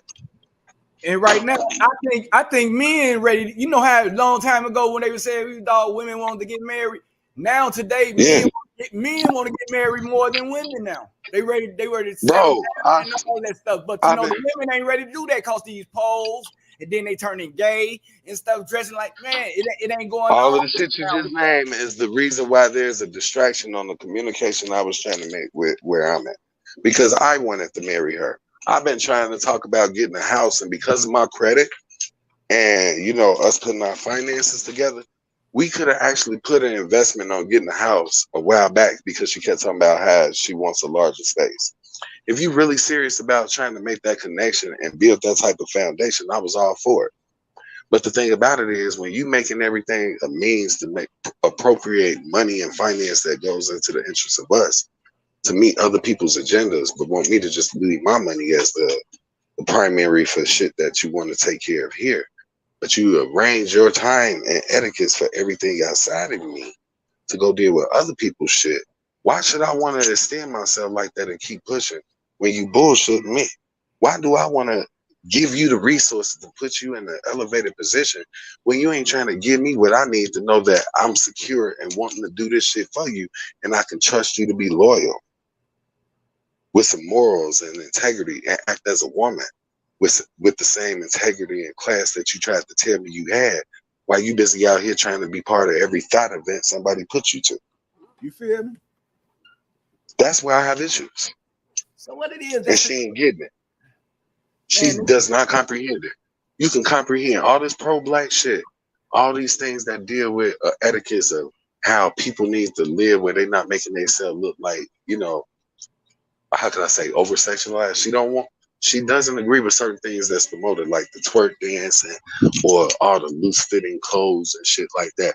You want to have a certain presentation and etiquette, but you don't have a certain integrity and moral to the respect of the nature of a relationship that you claim you never had that and never got. You missing the fact that you didn't have a father around to be able to see this from his example. And then the man you had wasn't serious about doing shit with you. And then you get one that is, and you ain't even doing the shit to make that shit work because you trying to be like the man. She want to be like how the men that treated her. She want to be loose and thought on some making connections to fuck everybody, but you want me to take care of your interests. just in the motherfucking. You interested in trying to sexualize everybody else, but you want to tell me, oh, I'm not into sex like that. Your sex drive is this, that, and the other. It's a lot. But you more interested in trying to be around somebody when they got a stripper event going on, or they talking about going to an easel party to paint some naked motherfucking man with a group of bitches, man bashing. You always want to be around a bunch of dyke girls and shit that be up under you just because they trying to get with you and, you know, glorify you and give you attention, where you thinking, oh, we just friends. But no, you sitting up here seeking satisfaction out of glorifying other people's relationships, envying the man that they with, wishing he was doing that for you, knowing that shit ain't gonna never happen. Bitch, you ain't got shit to offer. You barely get up to cook. Damn, man. Only thing you get up to do is wash your ass, go to work, and vacuum in this motherfucker, and wash some dishes. You ain't really doing shit that's proactive to say, oh, yeah, I'm worthy to be praised as a queen or as somebody's wife. Where I know how to treat a man with respect and not try to talk to them disrespectful, calling them out their name, trying to not respect the input that they trying to give you. But you take outside niggas' input that's in other people's relationships more valuable than you do the nigga that's with you that you brought into the house. So bitch, go be with them. Ask them to go stay if you can say in their shit. Ask them how they gonna pay into your interest. Ask them how they gonna pacify your needs. Make sure you're secure, protected, and take care of your ups and downs. Comfort you, Yeah, no, support they ain't gonna do that. They ain't gonna do that. She know that. That's See, why she. You know what? They probably laughing at her ass while she call herself talking about people and shit. They probably sitting back laughing at her ass. That's what I told her. They probably sitting there laughing at your ass because you talking about me, but I'm the motherfucker that's supporting your interests when you ain't got nobody else to do it. So, Right. bitch, why are you trying to? Why you demonizing this man, but you got him over here and he's paying your interest, but you using him for something, but you can't get it from nobody else that you say you got an interest in. You won't even make that attempt to fix your mouth to do that because you know they gonna cuss your ass out and put you in your place, like I've been doing, because you just did that shit towards me for 2 years and then wanted me just to accept the apology and get over it and move forward. Bitch, when you was mad at me about something, you didn't move forward. You kept harping on it for 3-4 months. So because you don't want to hear something I'm supposed to shut up, bitch, please. Because when I didn't want to hear it, you didn't do it for me. What make you think you supposed to be privileged to have silver spoon etiquettes to get shit that you wouldn't want nobody to get if it was done to you? Let her know this shit run 50-50, baby. It's 50-50. Ain't no But see, ain't man. It's 50-50. She apparently she taught that 50-50 shit, but she doesn't know the concept of it, because if she did, you wouldn't do the shit you do. That's what I kept pointing out to her, that she didn't want to comprehend. You want to act like you understand these concepts, but when a motherfucker is explaining the concepts, now you deaf, dumb, and blind, because that means you have to commit and be really involved doing the shit you're supposed to do to get the things you want. And you don't want to take that responsibility and accountability. You think you're just supposed to get shit for nothing because you're this person and you had this struggle. Bitch, you don't know what struggles is. You've never been in none of the situations that you try to surround yourself around people that really have been in it. She tries to live her life on the hood level and the struggle level through other people's stories and, you know, setups and their relationship, because she went through a little bit of homelessness where she had to go from house to house through the family.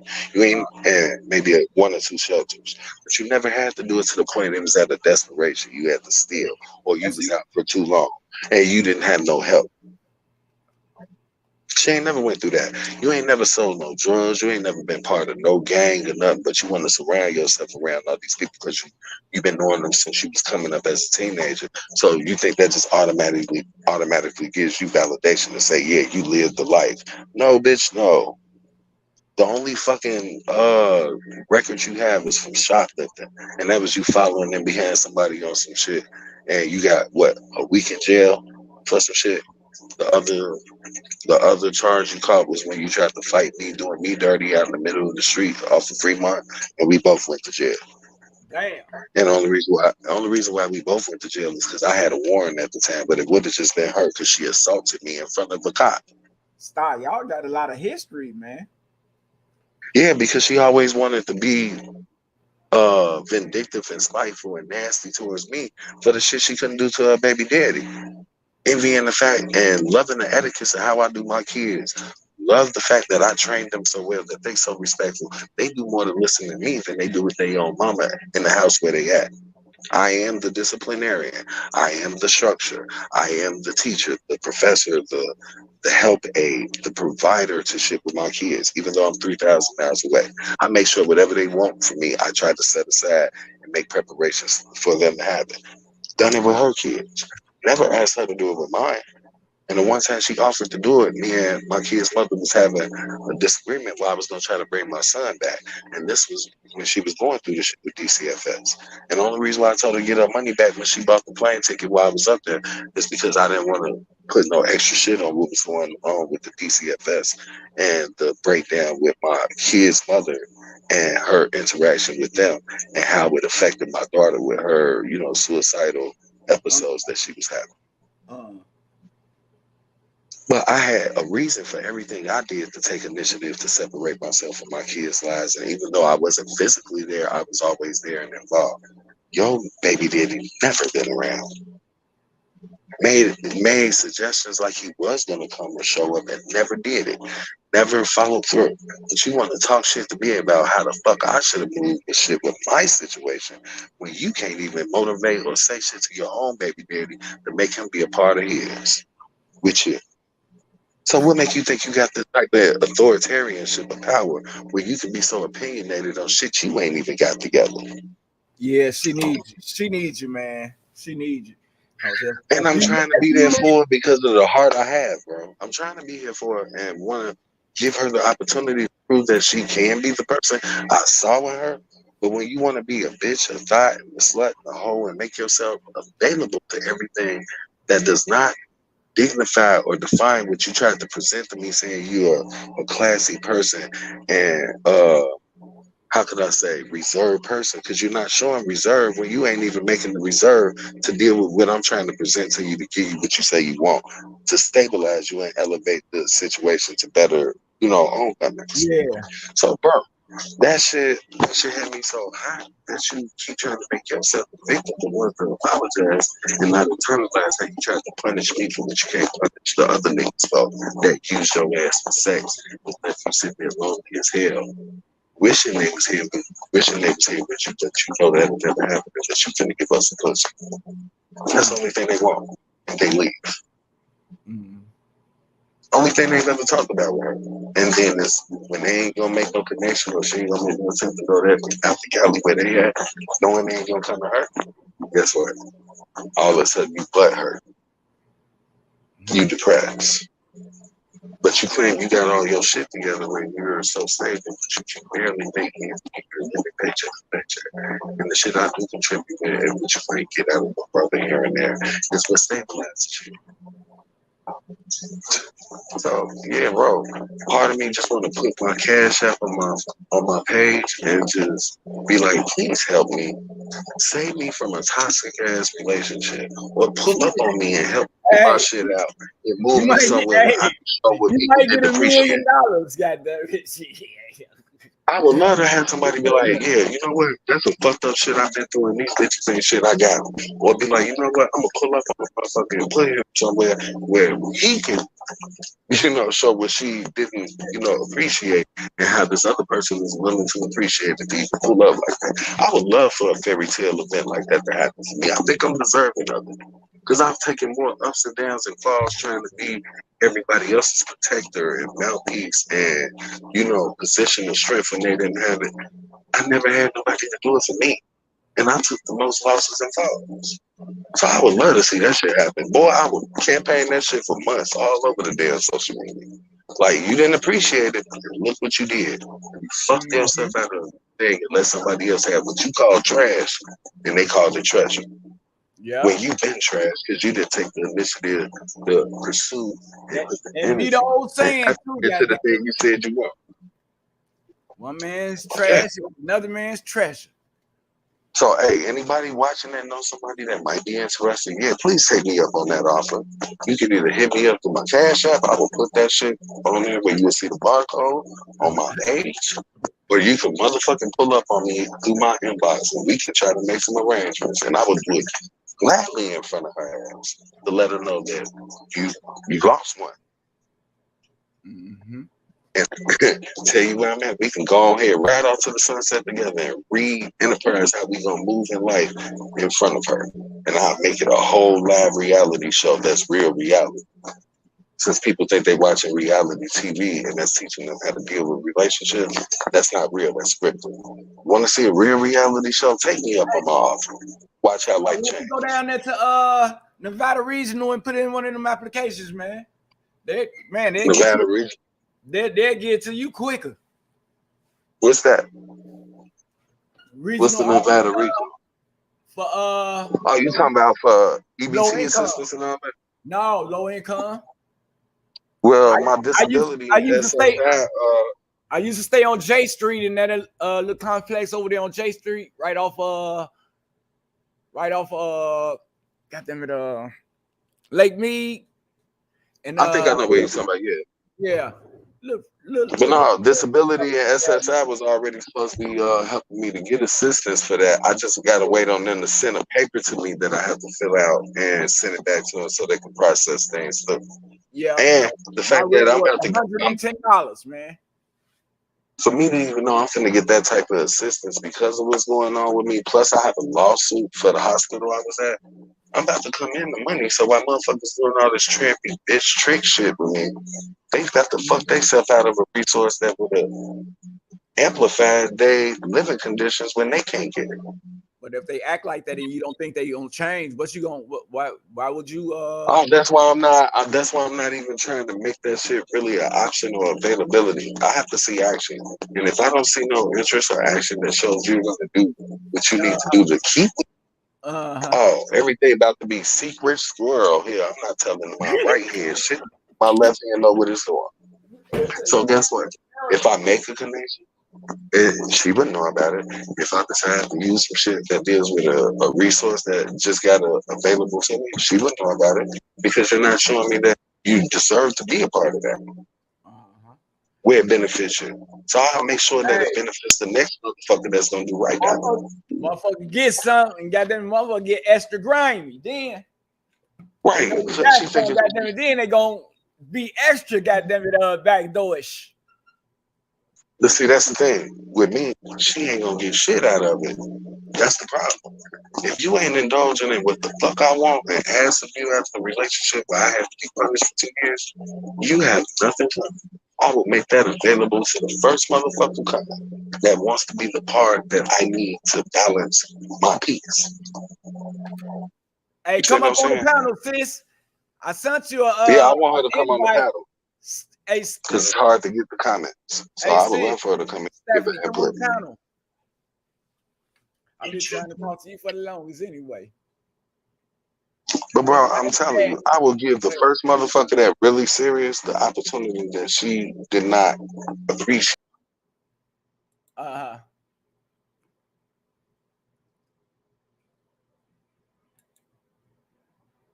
What happened? Your phone cut off again? Might be your phone interfering with your you got the headphones on to your. I finna send you a what's called Stephanie, so you can pop on the panel. Yeah, I accidentally pressed that back button trying to bring the screen back up from the chats, and that's what kicked me out. I don't know why I do that on my phone. I gotta find a way to reposition that button because you know the chat button. Once I press it to see the comments, it clears all the options to bring the screen back up. So I have to press the back button and it kicks me out. Oh, okay. I sent it to you, sis. But you're right though, man. But yeah, you finna come into some stuff, man. You probably gonna be a young bachelor or something until you get yourself together. Then think about a relationship. Bro, I'm already together. What's so fucked up? I still have a job and they can't fire me because I went to the hospital for my job. So there's a couple of things where if they tried to pull some snake shit on that, I can sue them too. Because they knew the issues why when I got out the hospital, I went there like 3 days later. I had to like argue with her just to get the car to go up there to communicate a thought with my general manager to let him know, look, I'm still doing follow-up doctor's appointments. And I have to wait to be cleared for availability to work because of the shit that's going on with my body while I'm rehabilitating. So I just want to keep them in the loop, in the loop of things. They were so unprofessional about it. It was like I was talking to a kindergarten class. They wasn't involved. They didn't care. Not only that, the managers that I did talk to, they never really put no information into the corporate office or with the main, people running it, let them know the status of my condition while I have not been at work. So it ain't like they can just say, yeah, you're fired. If I go up there asking, when y'all gonna put me on the schedule, and I bring paperwork saying, yeah, I can work, and they don't allow me to work, I'm gonna sue the shit out of them. And Jiffy Lube is a nationwide company for changing oil. I sue the shit out of them. That's a guaranteed paycheck because y'all knew I was going through rehabilitation. See what I'm saying? Yeah, off that link I just sent you. Just hit that link and it'll do the rest. It just pull you in. Matter of fact, I got a couple on the board too. You can just hit the link and then you'll be able to join. Yeah. So I know they can't try to play that route with me. I'm not worried about my job. I'm not worried about me having a malpractice lawsuit about the hospital I left because all the stuff I recorded and put on live as well from what was going on while I was in there. Then, not only that, I'm still sitting up here dealing with SSI and disability. And her and her mama was real adamant and trying to tell me how to get on it to help me get it started. You want to be able to reap the benefits of that shit, but you don't want to give me the benefits of what I asked you to make me feel like you deserving of being a part of that. Right. So now I'm on some bullshit where it's like, you know what? Everything I do is going to be secretive. And when you start looking at the point where, like, I use secretive with me to go make arrangements to be with other people and entertain them for free. What that mean? Now, what that mean on the screen? My fault for disrupt you, but what that mean? She say she say it's saying I don't have an icon. Oh, she doesn't have for her not to have an icon, she would have to have like a link representing. Is she going in her inbox? Because if she's going in the inbox, like for her messenger for it, it's a link that's at the very top saying click here that will link her into this. Yeah. Because like if you go off the page, it don't let you do it for some reason. Because when I tried to put off your page, it was failure to connect. Well, go in your messenger. I sent it to you on the messenger. Then go in your messenger and then click the top part. So I guess it ain't working on the board. So I just got to send personal invites. Yeah, you got to do the personal ones to bring them in, I think, because it's easier to connect off of that. Yeah, but that's why I'm using my headset, because I know probably in like the next 45 minutes, her goofball ass will come in here and try to act innocent and think I'm just supposed to be cool at the fact she apologized and want to try to play like shit okay. And then still gonna turn around and do the same shit where you're gonna be all invested in your phone and trying to entertain other motherfuckers.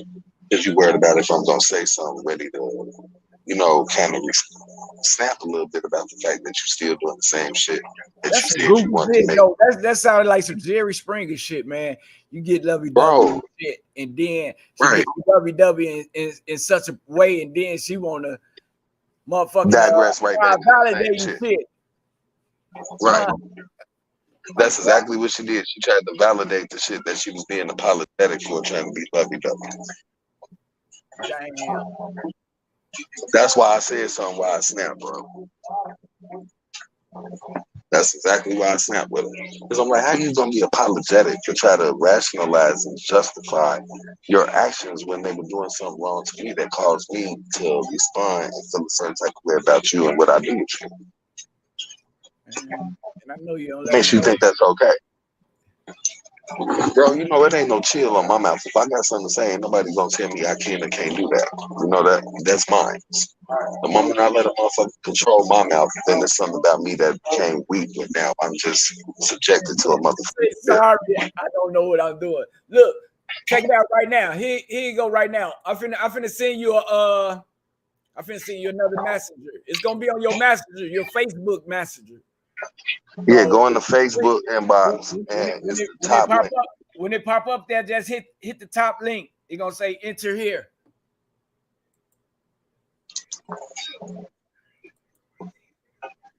Okay, bro, I just sent it to you.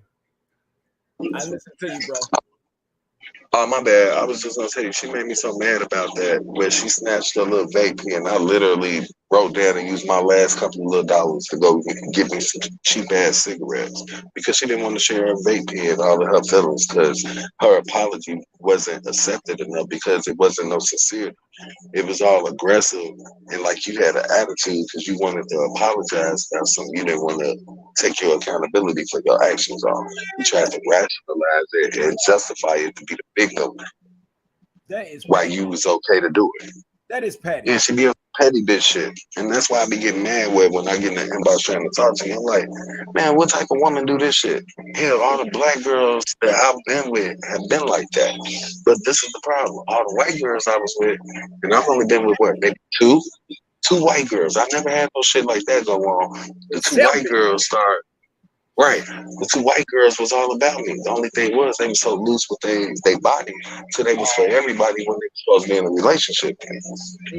Hell, the Mexican ones, the Latino girls I dated, they were all about me. All about me. But the thing about it is, with them, how could I put it? They real, how could I say, aggressive about their relationship. And not only that, they get a little crazy at times. Where they get possessive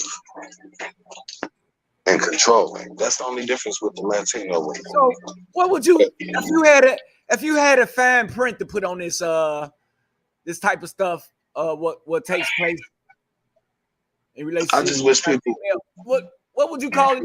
Would you blame it on society, the internet, the entertainment field, or something like that? How they be wanting to be? They be wanting to be somebody that they not and shit like that. You know? No, this internet, this social media give people courage and egos that they don't really have in real life. So it's not that, because they would have to be that person in real life if they gonna emulate it on the camera for the social media. And when you can't be that message you bring, it's gonna show. A motherfucker gonna play off that weakness. The problem of it is people trying to do everything that they think is part of the end that's drawing attention. So they want to be part of that in crowd. They want to emulate that image to make themselves a center of attention, to be objectified and embraced by things like that instead of by what's up here and what they can offer as far as with conversation. Most women don't know how to hold a constructive, intelligent conversation that don't deal with ratchet shit. If you really listen to a conversation and you let them talk, most women don't hold intellectual conversations on that level. And when they do try to do it, it's in courtship with a man. But when they talk amongst each other, most of the shit be reality TV show level, where it's dumb, non-essential shit. You feel me? The ones that really be about the essentials and things is because they took note of the flaws that was within the characteristics of how they indulged in that relationship, where they started realizing, damn, if I really want this black man, let me get Afrocentric a little bit and learn to empower this black man a little bit, call him king and treat him a certain way. But then even when we get a little comfortable with that shit on that level, they always turn into some shit where they go back to the ghetto roots before they got that consciousness. You know what I'm saying? A relationship, two people working together is one person. Two people that's working together, taking on life, is considered one person. We don't go and tell our business out in the streets to other people. Bro, that's every day with her. And I used to snap about that shit. If either one of us leave out and we come up, we bring it back home and put it on the table for our families. We go out, in other words, we go make ends and meets for our motherfucking dinner table and shit like that, and to better our household. You know what I'm saying? So people, when you're in a relationship, like he said, look deep before you leave. You know what I'm saying? If they keep lying, if they lie to you, you know what I'm saying? That's a check right there. A person, you don't want nobody lying. You want a person to be straight up in your relationship. You want a person to be able to sit and have a one-on-one with you in a relationship.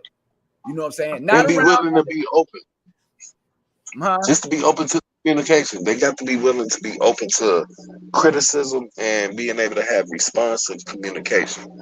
You can't just expect you to be one-sided and long-winded where you can just say whatever to make it all about pointing a finger without being able to point a finger at yourself. If you're going to cast judgment on somebody's action, you got to first be able to cast judgment on your actions too, which is why I take accountability and shit, even though I'm pointing out something about somebody else. I point out my character flaw too, in the midst of me calling them on theirs. But that's me taking responsibility for my actions. But when you talk to our women, when it's black man with black woman, they tend to how could I say, internalize it as an attack instead of one's building up on their character for the shit that's a character flaw that makes us look bad as a public image. You see what I'm saying? But they would accept this outside influence or outside fucker's opinion, regardless of who it is, before they do the motherfucker that's right next to them. That's got their best interests at heart. And this is where we fuck up because we can find more into the outside influences when we build relationships. I'm on here now, right?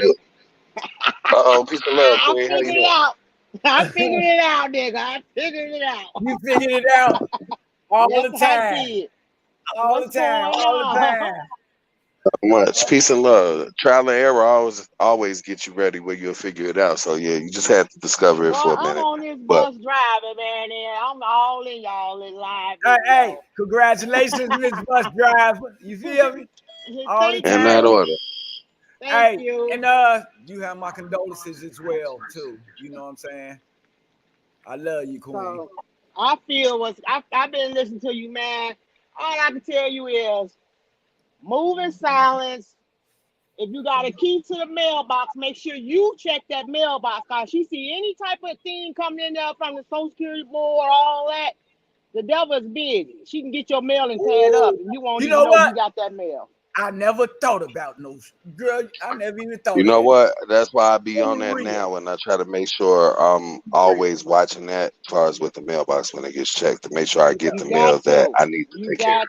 You got to. Man. But listening to your story, man, I'm be 100 with you. She wasn't nothing from the start, Joe. That ain't no real woman. A real woman don't party, and we did that when we was younger, but as you get older, you grow out your childish ways. And when you want a real relationship, you got to do what it takes to please your man as well as your man doing what it takes to please you. In that order, and that's what I was saying. If we both ain't on that same page, ain't nowhere in the world it's finna work. And that's what I was saying. A key relationship is communication. If you have lack of communication, it's not no relationship. Thank you. Everything you just said, I reiterated. I've been in a relationship for 30 years, and God to open up my eyes, and I'm working on me a divorce right now as we speak. Wow. You can be with a person for a long time and still don't know that person. Man. And that's what I'm starting to realize, because at the end of the day, there's certain things where, she was supportive and helpful on, where I don't knock her for her input, where she did do something to be supportive and help. But that has to be consistent. If I'm obligated to be consistent, you have to be consistent within your nature to make me and what's going on with me and you a priority first before you worry about everybody else. And that's what I was trying to. But my thing is, when you in your relationship, you can't worry about what everybody else got going on. You feel me? But see, this is the thing. She's mad because she didn't get to really live her childhood and her teenage years the way she wanted to, because she had to be a mama. I didn't either. But see, this is why, and neither did. Look, this is the thing. She tried to make that as a validated excuse, because when somebody gives her the opportunity to go out and be a part of things, she wants to be able to do that because she don't really get the chance to do it. She's always working or always obligated to something as a responsibility to the house, the kids, or her family with a mother. When you had those children, all that outside is eliminated anyway. You got to take care of the household, baby. Yeah, exactly. You got to give that I had to give it up. Straight up. And look, I'm a woman that didn't have a father. My mother was my father, and I watched how my mother tried and made things happen for her 6 kids. You took the words out of my mouth. I'm a go-getter. She just made the big point. I'm a go-getter. And the way You she took the brought us words out up, of my mouth because I I ain't said that. depending on no man. I'm not no gold digger, but I don't want no broke man neither. I'm gonna be She 100. met me I when ain't I no ain't had gold shit. digger. But See, see, that's this is the what. thing. She met me when I didn't have shit. And it was because I didn't have my ID. Because I lost all that. I came here with 50 grand in a bank account. But I had lost my mother and my grandmother in the process of that, where I was still going through a sense of grief that I never got to grieve for. Because since I've been here after I lost my identification and my wallet and my account got wiped through my people that was in my family, I've been struggling, going through ups and downs and hardships where motherfuckers want to play off my struggles as a catalyst to try to manipulate me or fuck me over when I didn't follow they control or their oppression. With that, I'm so strong willed. I don't let people manipulate me like that. That's it. You Because see what I'm saying? the devil And, come in all type of disguises. Yeah. mm-hmm. But what they say, what don't kill you make you stronger. So what you just went through is all a testimony and a learning experience. That's it. We all The reason, struggling. you know what's so messed up? This is the reason why I have not finished my book that I was working on. Because of all these added trials and tribulations, struggles and hardships, this is stuff that would have to go in that book, and I have to figure out how I would put it in there, knowing the chapters and stuff I had already started. That's why I But never that ain't finished it. nothing but that's a distraction trying to stop you from doing what you need to do. That ain't nothing but a Hmm. distraction. Get yourself back focused on what you got going on and finish writing that book. Somebody will love I to hear got you. your story. But you Yeah, said, because I hey, got a hey, book I've sis, been I working want on for years called Domestic Refugee. But I had how could I say, a stagnant point in my life where I was working on that and still trying to write it out here. Because when I was transitioning from homelessness to getting an ID and being able to make myself available to work, I had to help out somebody that ended up becoming my best friend when we started out as intimate in a relationship. And I followed her out here to Vegas to start a new life, leaving from Chicago and the East Coast to come here. But when I came here, I had a job opportunity that came, but it got me on the setback where I had to deal with my mother's final wishes when she was dying along with my grandmother. So I went back for a month. When I came back here, the initial agreement with her and I was to focus on us. But she got, how could I say, forced into a position of coddling and taking on her son, who was 5 years younger than me, when he was grown man status and able to secure himself. He wasn't doing it. He wanted to be a baby, pampered and coddled. So her brother pushed him out here with us, knowing that he was a confliction to our relationship. And when he came out here disrespected me while I was paying in the shit, I left her ass alone because she was coddling and siding with him instead of doing what she promised me. And I started venturing to meet other people. This one here, her argument was because she wants to be able to get out and have a social life. You want to make sure you run everything that somebody, how could I say, presents to you to say be a part of this.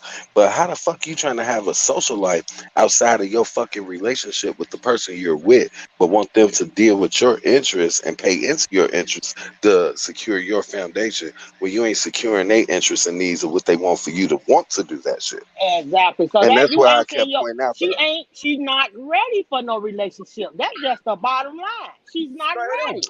She And got you too know what? many things she's Yeah, trying to fulfill right now. So with yeah. that being said, I'm finna fall back and I'm gonna let you do you. But when you bump your head, don't come running back to me. And that's the And problem see, we that's have. what happened Hey, the look, first time. That's that's the that's what problem we happened the having first time. nowadays, though. That's the problem we having nowadays. And that's the So problem. what I'm doing, You I'm said doing something. 100 with y'all on here. What Yeah. I'm doing You right said, now, yeah. I'm saving myself and I'm also asking God. I'm not trying to rush into no relationship. What God Real got for shit. you is for you. I want to save myself for my next husband. So if Why a that means if person I gotta feel go, if I gotta go without sex for some years and years, then that's what I'm finna do. Cause rushing into these relationships ain't nowhere in the world you wanna. What type of woman you sleep with the same day and then the next day they moving you in? Come on now, y'all ain't even get to know each other. Hmm. That ain't no real woman. So that means in your mind, it's like, okay, if you did this with me, ain't no telling how many more niggas you doing this to, cause you too And easy. that's what I said to her because of uh, how you keep running to every damn thing instead of securing the nature of what you said you wanted with me. If you gonna try to be the sophisticated, classy, uh, intellectual black woman that you want to portray. You got to show that image, and you're not showing it when you're trying to run to all the shit that deals with drama, negative shit that's degrading to our But see, culture and but who we are. what she don't, but listen to this. But what she don't understand is all them so-called girlfriends she sitting up there crying to, telling all her business to. It won't surprise me if one of them girlfriends come and cuff you. Oh, okay, this sounds like a good nigga right here. Oh, you don't want him? I'm Yeah, gonna go cuff him. I told him, calm her, motherfucker, boy. And her whole soul gonna be crushed. And why do a person with kids feel they gotta go out and goddamn it relive their goddamn childhood? I don't We don't understand been there nothing already. in the world. I done been there. Bro, you know what? When I became a father, I cut aside all my shit that dealt with me being wild, partying, all that shit, and always have to be in the street. And I took more, how could I say, more of a pride with being involved with trying to be that person to teach my kids to be a father. Because my father wasn't one for me, so I want to be better than him. When it came to when it dealt with my kids.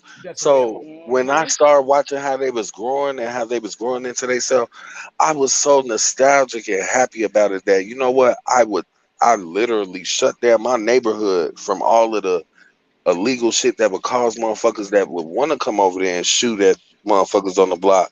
I shut that shit down. Don't bring that shit nowhere around here while my kids out here. Because while they out here playing with these little kids, anything happen with one of them get hurt because y'all want to pistol play on some gang banging shit, I'm killing everybody. I don't give a fuck what side it is. You could be one of mine. We always and kids. That's our number one job. And that's what I was on. Damn kids. And see, my kids are grown. My kids are grown. I got a 30-year-old and a 20-year-old, and I can be living the life that I really want to live. But guess what? My next goal now is to focus on owning something. You know what I'm saying? Building. And that's what I was trying to talk about. You got prominent kids, right? Your kids ain't in no trouble or nothing. They got jobs. They real nice. But you got some kids running out here. You know what I'm talking about? They got guns, all type of shit. All that. Man, See, let me run something to you. Listen to this. I was the type of mama when my kids coming in the house with book bags. They call me nosy. You damn right I'm nosy. I'm all in your book bag. If I see you come in there with something I ain't bought, where the fuck you get that shit from? I ain't pay for that, nigga. What you doing? That was my mama. Letting you make that was my mama. I used to smoke weed. I know when a motherfucker that smoked the blunt and coming out all with the munchies and shit, eating up all the cereals. Nigga, you high. And then be super sleepy and high at the eating. Yeah, my people was like that. But you know what? Trying to walk straight and shit and knocking down every motherfucking thing. But what they fail to realize, man, we was their age before too, and all that shit they think they doing, we used to do that shit to our parents too. Yeah. You know what? One day, bro, you know what? One day when we do this live feed as far as with your platform for the podcast, I think I want to invite my daughter in on it. So she can show what I tell you about as far as how hard I had to work with her to train her mind with. Man, she's immaculate. She wants to be a psychiatrist. She's very, very profound with how she thinks. I would love that. And I would love for her to make an impact on some of them teenagers. Hoping they be listening in. You know what I'm saying? Because we losing young kids, man. Oh man. My timeline's so sad right now, man. It's like every time I think I'm finna smile and I get my goof ass on Facebook and look on there, I see you have something to be depressed about. Hell yeah, that's how I feel. And I'm sorry that you went through that. I gotta get on the highway. I gotta work tomorrow night.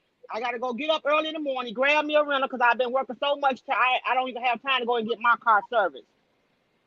You know what? You brought up a point I wanted to address to you, Queen, when you was talking about something. Huh? How many brothers you got? Well, this brother here, I only have one brother on my dad's side, but I got three brothers in Chicago on my mom's side. Oh, okay. Okay. That was my only my baby brother. What's his name? Nathan, named right after my dad. Nathan. Yeah, Nathan. Rest in peace, motherfuckers, they snuck behind him, man. Shot my little brother in the back of his head, man. Oh, my condolences, Queen. That's sad. Man, we live in a cold-blooded world, man. Man, it's cold. And that's why I'm trying to do everything to change my life. I know I used to be wild as hell. I used to do a lot of fighting, pistol playing, gang banging type shit before I had the understanding of what was fake for what was real about what I was doing. You know what I'm saying? So just to let me go here. When I'm telling somebody that I just invested 2 years of my life that I could have kept on some shit. This is where I'm going with it.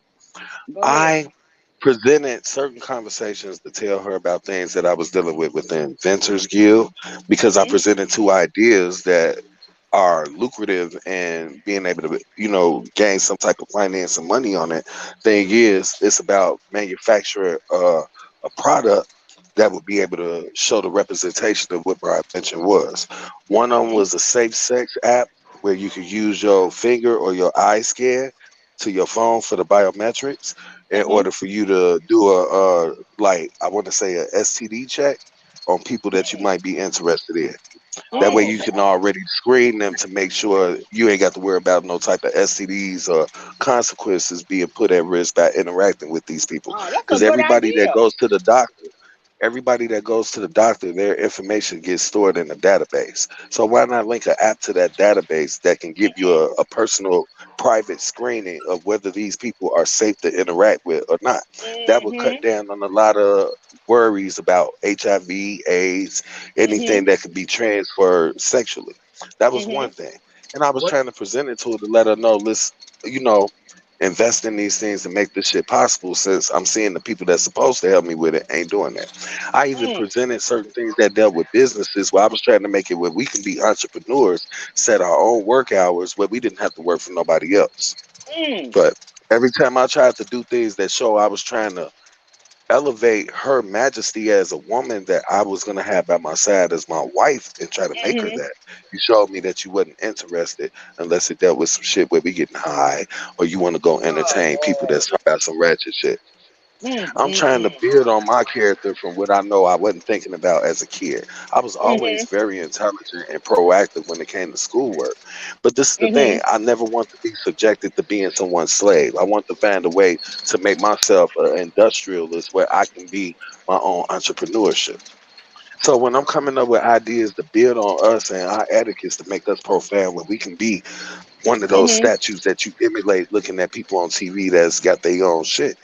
You're not showing that you want to be this person you claim you are, but you want motherfuckers to do this, that, the other.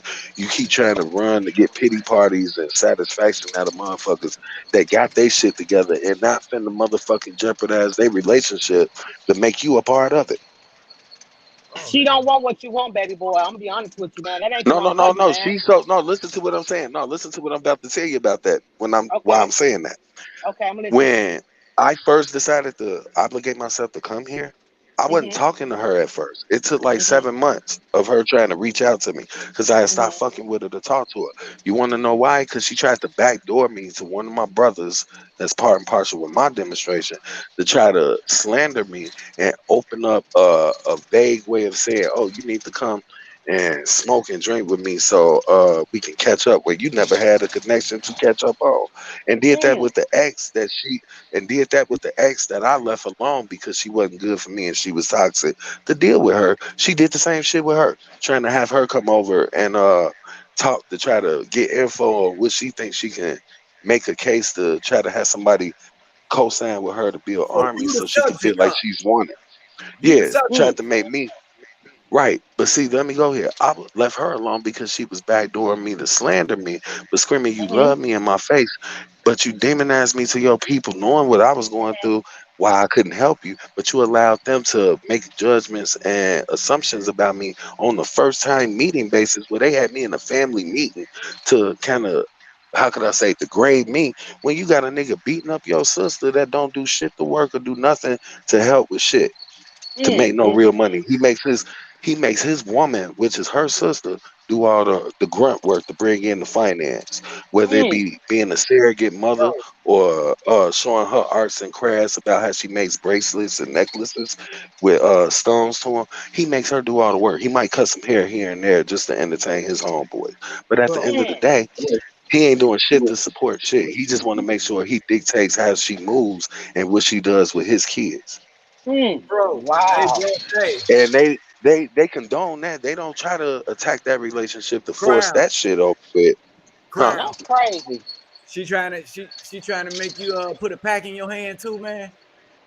Yeah, bro. When I'm already a felon, two-time felon with a domestic terrorist charge, because I Ain't wrote the nobody trying to UN in go the to no White House. jail. Nobody trying to So go when no I told her, jail. hell no, I'm not gonna put myself on no penitentiary chairs when I've been trying to dodge the police as long as possible. I ain't had a court case or a rubbing in my face for almost 3 years That's since good. I beat my last case, and I'm trying to stay that way because I had a That's it. bad habit.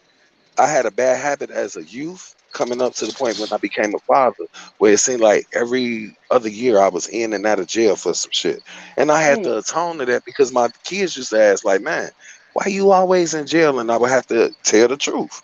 And I've mm-hmm, never lied to my kids. I use my life as a teaching tool for what my kids should not do by making split second decisions off of mm, anger and shit like that. So this is mm-hmm, why everything I've ever done, I made sure my kids knew the good, the pros, the cons, the bad, the reason why I justified my actions and my decisions when I acted on things. mm-hmm. It was my rationality where they understood what it was in defense to me. So this is why my kids can appreciate me because for one, I was the realest damn thing they had, and even with their shortcomings, they know I was always there to teach them. So Mm-hmm. when I'm doing these things and her whole family like totally blackballed me without knowing me because I was struggling trying to regain my identity and what made me who I am when I came here before I lost out on everything. I had somebody steal from me. She knew it, but she only told little bits and pieces of it to make it seem like she wasn't getting no help when you knew why you couldn't get no help. Then when I get a Mm-hmm. job, and after all of the slander and backbiting and sneaky conniving shit you was doing, trying to appeal to people that I knew that you had no connection to, trying to think they was gonna come visit you so you could try to have them in the house smoking and drinking, like you trying to entice them to have a chance to make an advance at you, and they put Mm-hmm. your ass under the bus to expose you about this shit. I didn't talk to her for almost 7 to 8 months. She came begging me to reconnect, to motherfucking accept the chance to let her, do right by me and atone for that shit. But she also expressed the things she didn't like about how I indulged in involving in my ex when she showed me that she was going against me to betray me when I was trying to separate myself from my ex to deal with her.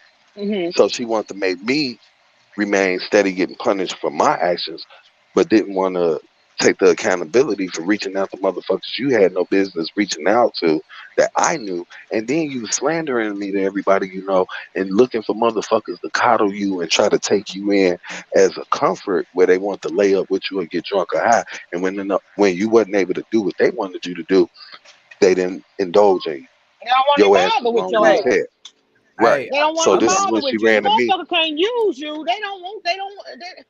Motherfucker And about to that open was the their eyes thing. and smell Don't the coffee around here. Then we look. finna come into That was the thing that 2020 I was telling her. motherfucking three. If it's the Lord's will, we finna come into 2020 motherfucking three, man. Fuck all that. And see, that was the whole thing that I was telling her. How the fuck you gonna come to me and ask for forgiveness for shit where you was backdooring me, but yet you still open up yourself for availability to outside shit, but you ain't doing shit to take accountability to atone for your own actions, but you want to hang somebody else's flaws over their head without taking the Mm. criticism of yours. Hey, I'm So like sis, man. I'm like before sis. I came here, Y'all gotta move apart, Joe. I'm like sis, man. Cause no, every listen to what's time going y'all on. Listen to every time y'all look in each bro. Let other's me face, finish what I'm saying. y'all gonna look for goddamn it, shit that You y'all ain't don't like understanding in what that I'm trying to person. tell you. I was not But you finna gotta come here listen at though. You gotta first. listen too though. We listening to you, but I'm trying to explain something that you ain't hearing.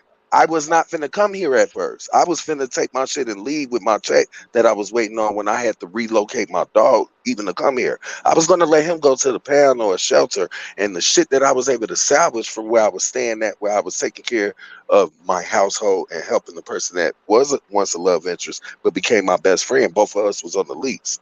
She was on her deathbed in the hospital. So I was going back and forth to work and to the hospital to check on her at the time.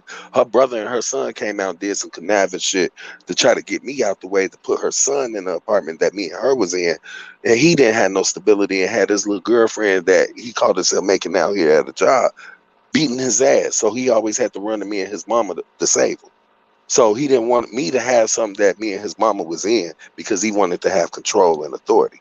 So he started starving my dog while I asked him to look out for him while I was trying to accumulate Mm. my first check for the new job that I had. So while I was at Mm. work and they knew I was about to get paid for my shit, they started moving my shit out, distributing it to the garbage and keeping what they want to salvage out my shit. And I was only able to salvage the bare minimum and bring him here.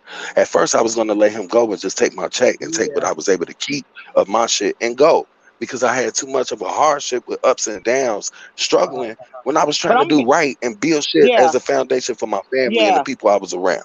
yeah. But what Mike just told you to do and go and put that application in, I feel you should go and put that application, even though you're in the process of trying to get your disability and stuff going.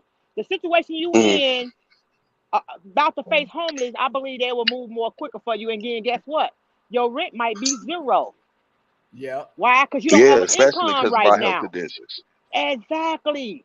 Go and put that Yep. low income. If you gonna still stay in Las Vegas, go on and put your application in right now. So therefore, while you in the situation that you in, you can be on the waiting list. They As come soon as no, they ain't they grab No, come you, I'm quick, drawing. sis. They come quick, like in 6 months, that's sis. what I'm saying. You know Yeah. That's what? why. That's I why I agree put with that. both of Listen to y'all this. on that. That's why I put that statement on. Be a fly on the wall. My cousin told me this a long time ago, and I didn't understand what she mean by be a fly on the wall. Let her continue to live the lifestyle that she's living while you in the process of getting your body healed and asking God to give you the strength that you need so you Exactly. can move forward. Be that fly on the Exactly. Mm. wall. Accept everything that she's doing. Let her. She thinks she's getting away with it, but see, she don't know you finna move into it. God finna financially and spiritually bless you. He finna blow your mind back. All the time. All the He finna time. blow your mind back. But sometimes we gotta sit, we gotta listen. We gotta be slow to speak, quick to listen, and move according Mm. to how he tell us to move. Because guess what? My baby want me to move back to Chicago. I'm in Texas. You know what I'm saying? Mm-hmm. God brought me down here for a reason.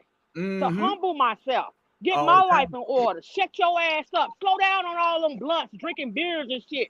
Would It's you time tell them? for a Mm. change. I never thought I'd be driving no big ass bus or get CDL, but I'm doing it. Straight up. That I'm so proud of Now I'm you. drawing. I'm in the You process know of what? now I'm finna stack my bread, and when I do move back to Chicago, I'm finna be a homeowner. I ain't got no low Ain't that income, a Section blessing? 8 and none of that. You I'm did? gonna put me an Praise application Allah. in with That's good CTA shit. and the pace. I want God to open the doors. If it's meant for me to go back to Chicago, He gonna make it where I ain't got to go live with nobody. Exactly. Things gonna be already Mm-hmm. set in place before I even get, do what I need to do before I make my next move. Progression. Amen to that. You know what? And that's the thing that I'm really on. And see, this is why I got the unfolded measurement to you.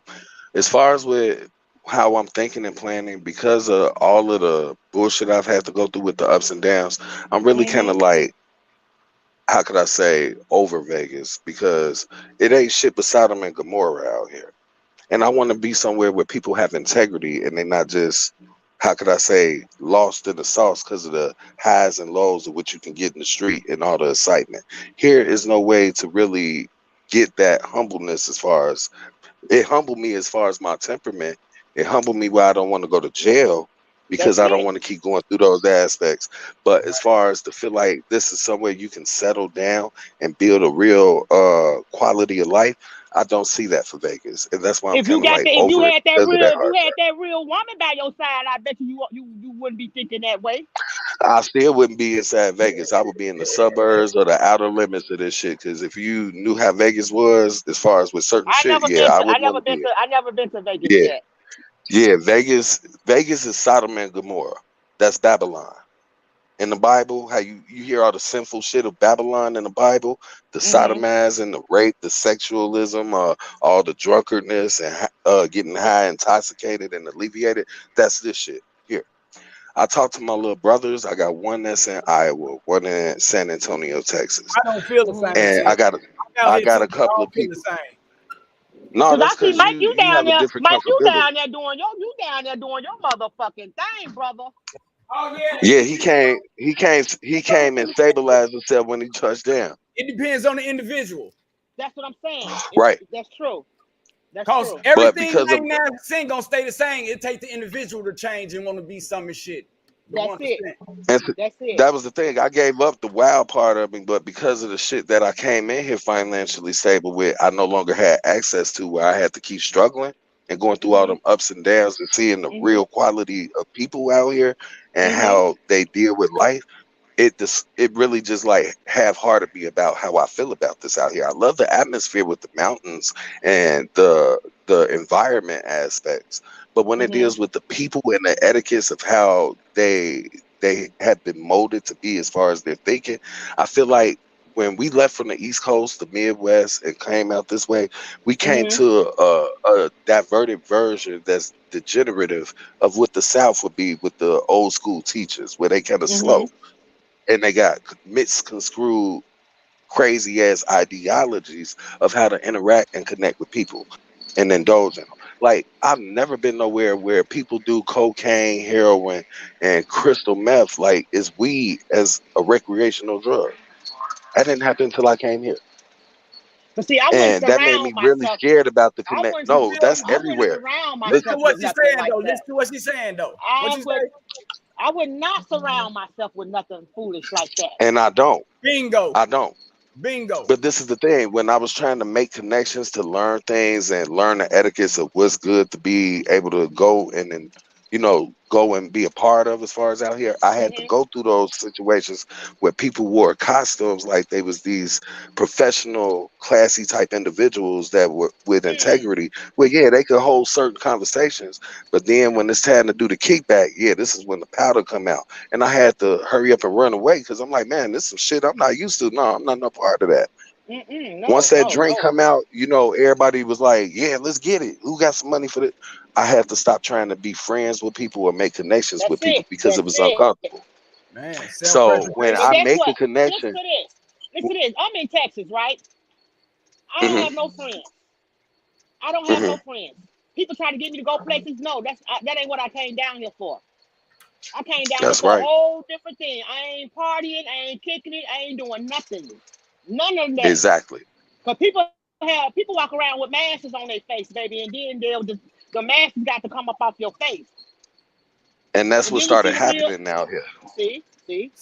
I've been down here 6 years and I can count the people I got on what? Two hands. And I've been down here 6 I years. I can't ain't even do trying two. to I got one. I ain't trying to get nobody. You know what I'm saying? Mm-hmm. I ain't even trying to, you know what I'm talking about? I'm Right. And focused that's on But Mike, myself. you know And what? I got to sit. You been down there. You've been in Vegas around the same time I left. When my baby graduated out of 8th grade, he got himself to go and play football in Austin, Texas.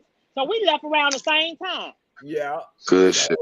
And see, 2016. that's why 2016. That's why I had to campaign no new friends when it came to people. So when I opened up and made her a part of my lifestyle to try to share my world, to teach her different Mm-hmm. etiquettes, I invited things that dealt with her family and certain people that was co-workers. But the ratchet friends, I didn't want to be around them.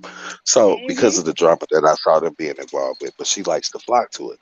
So when I'm sitting up here and I'm telling you, I don't need no new friends. I'm trying to work on what's going on with me and you before I worry about being friends with other people. Because you say you don't like your living conditions, you want better. Mm-hmm. That means you need to plan that shit with the person that's here instead of worrying about how to go attend other people's shit. You don't know how to have that conversation other than to say what you want, what you want, what you want, but But you're see, not when you saying want what you're better, planning on listen to doing. this. When you want better, you got to do better. And that's what I was telling her because I changed shit about my life where I don't indulge in shit where I feel like I need to campaign. Oh, I'm this Billy badass person. I don't need to come up with signs and symbols knowing I was a part of something. I don't Be need to real, flag y'all. myself out or be none of that shit. So I'm Mm-hmm. changing my life where I'm digressing from the things that I used to have as a natural nature where it Mm-hmm. escalated my temperament from You triggers. 41, right? You So 41, ain't you, I just Star? turned 41. She Yeah, I younger than just turned you? 41. She younger than you, though? She's 37, about to be 38, bro. She ain't that much younger where you can't comprehend the concepts that I'm presenting to Right. you. But Right. you want to try to Mm-hmm. relive some shit to be a part of shit so you can feel like you in the limelight and in the in crowd. But the in crowd ain't doing shit but trying to alleviate your ass to make you entertainment. But Uh-huh. they ain't She finna still help you want with that nothing that you outside. got going on. She want that worldly lifestyle right now. That girl ain't trying to settle down right now, man.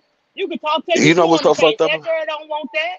And that's the problem now today. And then the kids go out and get, goddamn it, validated by the streets. You know what I'm saying? Cause Right. Exactly. you trying to relive your young life and running the streets and shit, trying to And you hang ain't over even here got and shit time like that. you ain't got time to teach your kids nothing.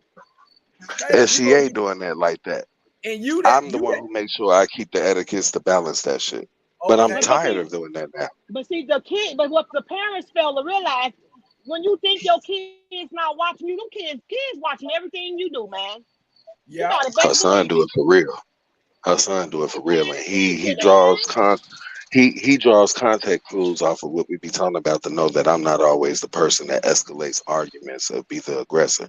He hears it just like her daughter hears it, but her daughter sides with her trying to be like her because she wants to be grown and thinks she's super cute. Where I'm this and that, where I'm the shit. That's how she plays it because she watches her mama try to play that with me. When her mama How knows old she is her ain't the shit when daughter? she get How around old other is the people. daughter? 13. 13. Lord Jesus, Oh, baby, Lord Jesus. She tries to play like she's the shit and like she just so on top of her A game when you ain't got that type of fucking self esteem or that fucking pocket or should I say bankroll to be that person. You put on a front and be fake with people when you know your lifestyle ain't peaches and cream like you try to make it out to be like you got shit secure. But she tried to make me look like I'm the one that was holding her back when I'm the one who motherfucking balances the needs when she can't get it from her brother and her mama. I was willing to help her when she needed rent. Like she needed something for rent. Like just last month, right? And even though I know my credit and shit was good, where I can go take out a loan to help with shit, and I'm not able to work right now, I was willing to take out the loan to assist it with her and just have to pay that back and have some interest to it over duration of time. It's not gonna fuck my credit up as long as I pay the shit back.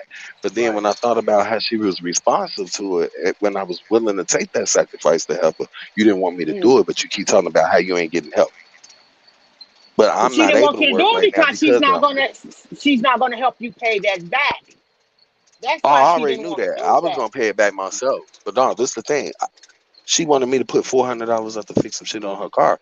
But when I needed my car fixed when I was living out of it, I needed the same amount. She gambled over $800, $900 in front of me at a slot machine and gave me money to gamble with. And I asked her for the shit. I asked her, why you doing all this with this money?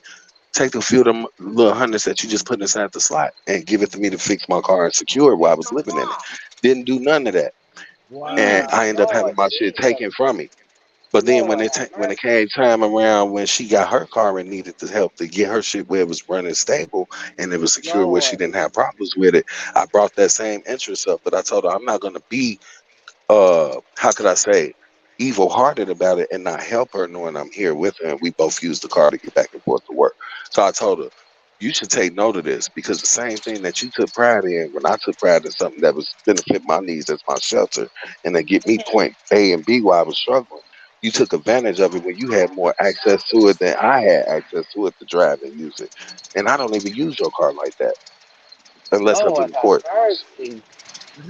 I don't even Wow. try to ask her for it. Damn. So this is why Wow. I'm like, you don't realize how goofy you are. You make yourself look bad by doing these things when you know you can't even go to the people you confiding in to demonize my character for any assistance on this shit. They ain't So gonna give when you a I dime. do say, right, so when I do leave, they gonna make your ass the joke like you tried to make me the joke. And while I'm Yeah, campaigning me man. over my They probably demonstration, laughing at her she right gonna be now. mad as hell. Like I They said, do it already. They look every yeah, time she's exposed our business to these so-called girlfriends of hers. They yeah. always made a comment to everybody else, but she ended up being a joke while she was trying to demonize me. Cause Because she you should got a nigga. already know, goddamn it, she competition by herself when she go around her girlfriends, they try to be better. But why you gonna tell them some fucked up shit about your household or something like that though? To try to get validated and shit like She that. tries to punk the nigga that's her man to these people, thinking that that's gonna put her in a position to be a part of other people's relationships when they ain't separating themselves from their relationships for her. They ain't gonna Not do only that. that. Not only that, she's envious of other people's relationships with their man, but you say you want that shit, but you ain't trying to do the shit to have that because you too busy looking at what the next bitch got with her man, wishing you can be a part of it, but you ain't taking care of the shit that deals with your household and your But see, kids she and the can man you have got there. that. She can have that if she would meet you halfway. Hey And that's sis, the thing. She ain't putting that energy into okay, it. And that's why I'm sis, at the point I'm at. could you give my audience something to think about as far as relationships, getting into a relationship, jumping into a relationship? Could you give my people that's listening in a little a little short snippet or something how to choose before you get into a relationship or something like that? Well, before you get into a relationship, first of all, you got to get to know a person first. Don't just rush into the relationship. Figure each other out. You know, go out on a couple of dates. You know what I'm saying? talk a little bit before you don't even rush into the sex, because that's gonna come regardless. But take your time. When you gotta take your time in these relationships. People moving too fast, and then they don't know what they getting themselves into, and then once they got into the situation, it's hell trying to get up out of it. So anybody that's Amen. tuning in and Amen. listening, before you get in a relationship, please take your time. Put yourself in a quiet spot and talk to God about it first. Father, Lord, is this who I need to be with? You know, a lot of people ain't putting God in their life. That's why everything is falling apart, because see, God is the head of everything. He's the creator, and he knows everything is wrote down in the book, if they believe it or not. Who's supposed to be with this person? Who's supposed to be with that person? How this supposed to go? How that supposed to go? You got to get to know one another first. You know, you might, and then God will show you. He will show you some signs. That person will do something that you might not like. Oh, okay, that's my cue right there. Let me keep it moving. Yeah. Let me keep it moving. Move slow. Move slow. Move slow. That's it. Move slow and take your time. Do not rush into nothing, because sometimes you rush into a disaster. You know what? Just by what you said, something else that might need to be thrown in there. We can't be weak to the passions of our heart, trying to always see good in people when they steady showing us wrong. And that's a problem that I have. I always try to objectify myself to see the good in a person when they doing bad, to try to give them the opportunity to correct that bad etiquette side of them before I start hating them when I know I saw good in them while I connected myself to them. And then some people, where they mess up, listen to this. Some people messed up in relationship when they try to compare their ex relationship. No, you cannot do that, because everybody is not the same. Don't bring up to me what your ex did to you, because guess what? I'm with you now. Let's throw that in the garbage can and focus on us, not them. We got to let things go and move forward. That's something she did too, and she tried to bring that up as an etiquette because of all of the shit she dealt with other people. Why she was so guarded about shit with me, but I've been showing you what you needed to see. You chose to be blind about it because you want to entertain other people, thinking that they was gonna uphold your interests when they ain't jumped to lift the finger to do none of the shit you thought they was gonna do. They just co-signed with you to think they was gonna be able to get that attention or get the etiquette of having that intimacy with you because you want to make yourself available to this shit. So yeah, that's why I had to call her on that shit, because you can't be apologetic to some shit without empathizing that person's pain and internalizing it to really be apologetic. You got to understand that you did something that was a wound that could have jeopardized the relationship if the person didn't try to see good in you to want to believe you can do better. Yeah. Because everybody makes mistakes. And then a lot of people. Go ahead. No, I was just finna tell him, like, listen to what sis said. Move slack, like that motherfucker fly on the wall. You dig? Move quiet. Get your shit together. It's gonna happen. It's gonna happen for you. By listening to you, I'm gonna tell you this, and just take heed to it. Nobody trying to tell nobody what to do or nothing like that. You'd have been through enough hell in that relationship. If it ain't got better all this time, it's time to move on. It's never gonna do it, right? You can't let it ain't gonna work. It's over with. It's been a done deal with it. Move in silence and start planning on your next what your next move gonna be. And that's what I've been doing, and that's why I'm waiting on my mail to come so I can try to figure out what's gonna happen with that. Because, like I said, I've been in close contact with people that I consider like my little brothers. We all came up together. I got one in San Antonio, Texas, one in Iowa, and I got a few that's closer back home towards the Midwest. But long story short, they've been keeping a watchful eye of the shit I've been dealing with that I couldn't elaborate or expose like how I'm doing now to people that I can, feel confident with. Like, bro, I talk to him in confidence with stuff, but I try not to put too much of that out over the internet or like where it's shown through live feed. Now I don't give a fuck, because you didn't give a fuck about demonizing my character when I was a damn good man. And I'm quite sure anybody that sees my etiquettes and my presentation knows that for themselves.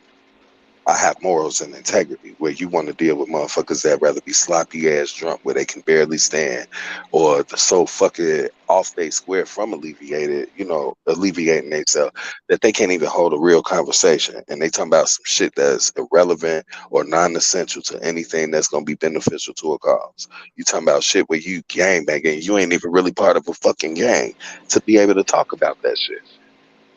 You just want to talk about the people because you know of them in the hood, but that don't mean you a part of that action. But y'all hold dumbass conversations about that. She ain't never been a part of shit dealing with the streets to know that etiquette. She got some people in her family that has, but she always wants to flock to be up under that type of shit. And I think that was her real attraction to me when I first met her because, yes, she know I'm Black P Stone.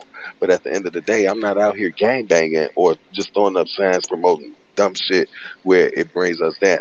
I took the lessons that they taught us about being pro-Black, uplift and follow humanity, and I applied that to trying to educate my people instead of mislead them. Mm-hmm. She want to be around a bunch of Fast wild, life. excitable shit.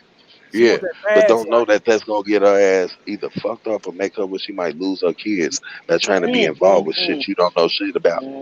Fast Hell, life, they took the man. kids from her.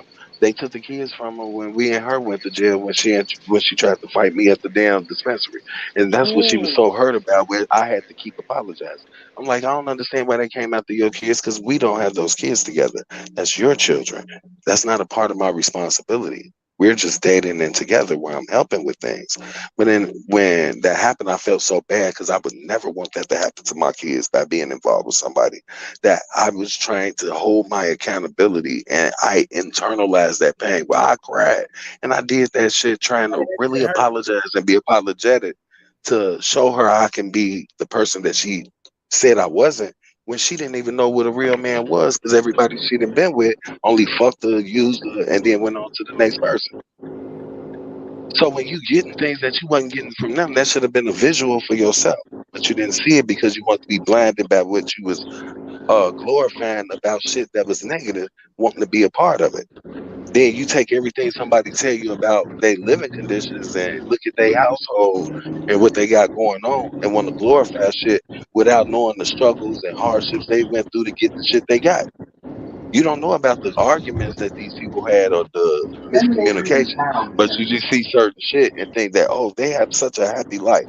Motherfuckers be so blinded by a smile and a few kind words that they just be gullible for everything. Yeah, And that's life what I is kept more telling than her that. about. Yeah, it's way more than that. It ain't just no outside picture, goddamn, because everybody go through it. I don't give no fuck how they portraying it out on the outside. If they dressing good, smiling all the time, everybody got a little problem in it.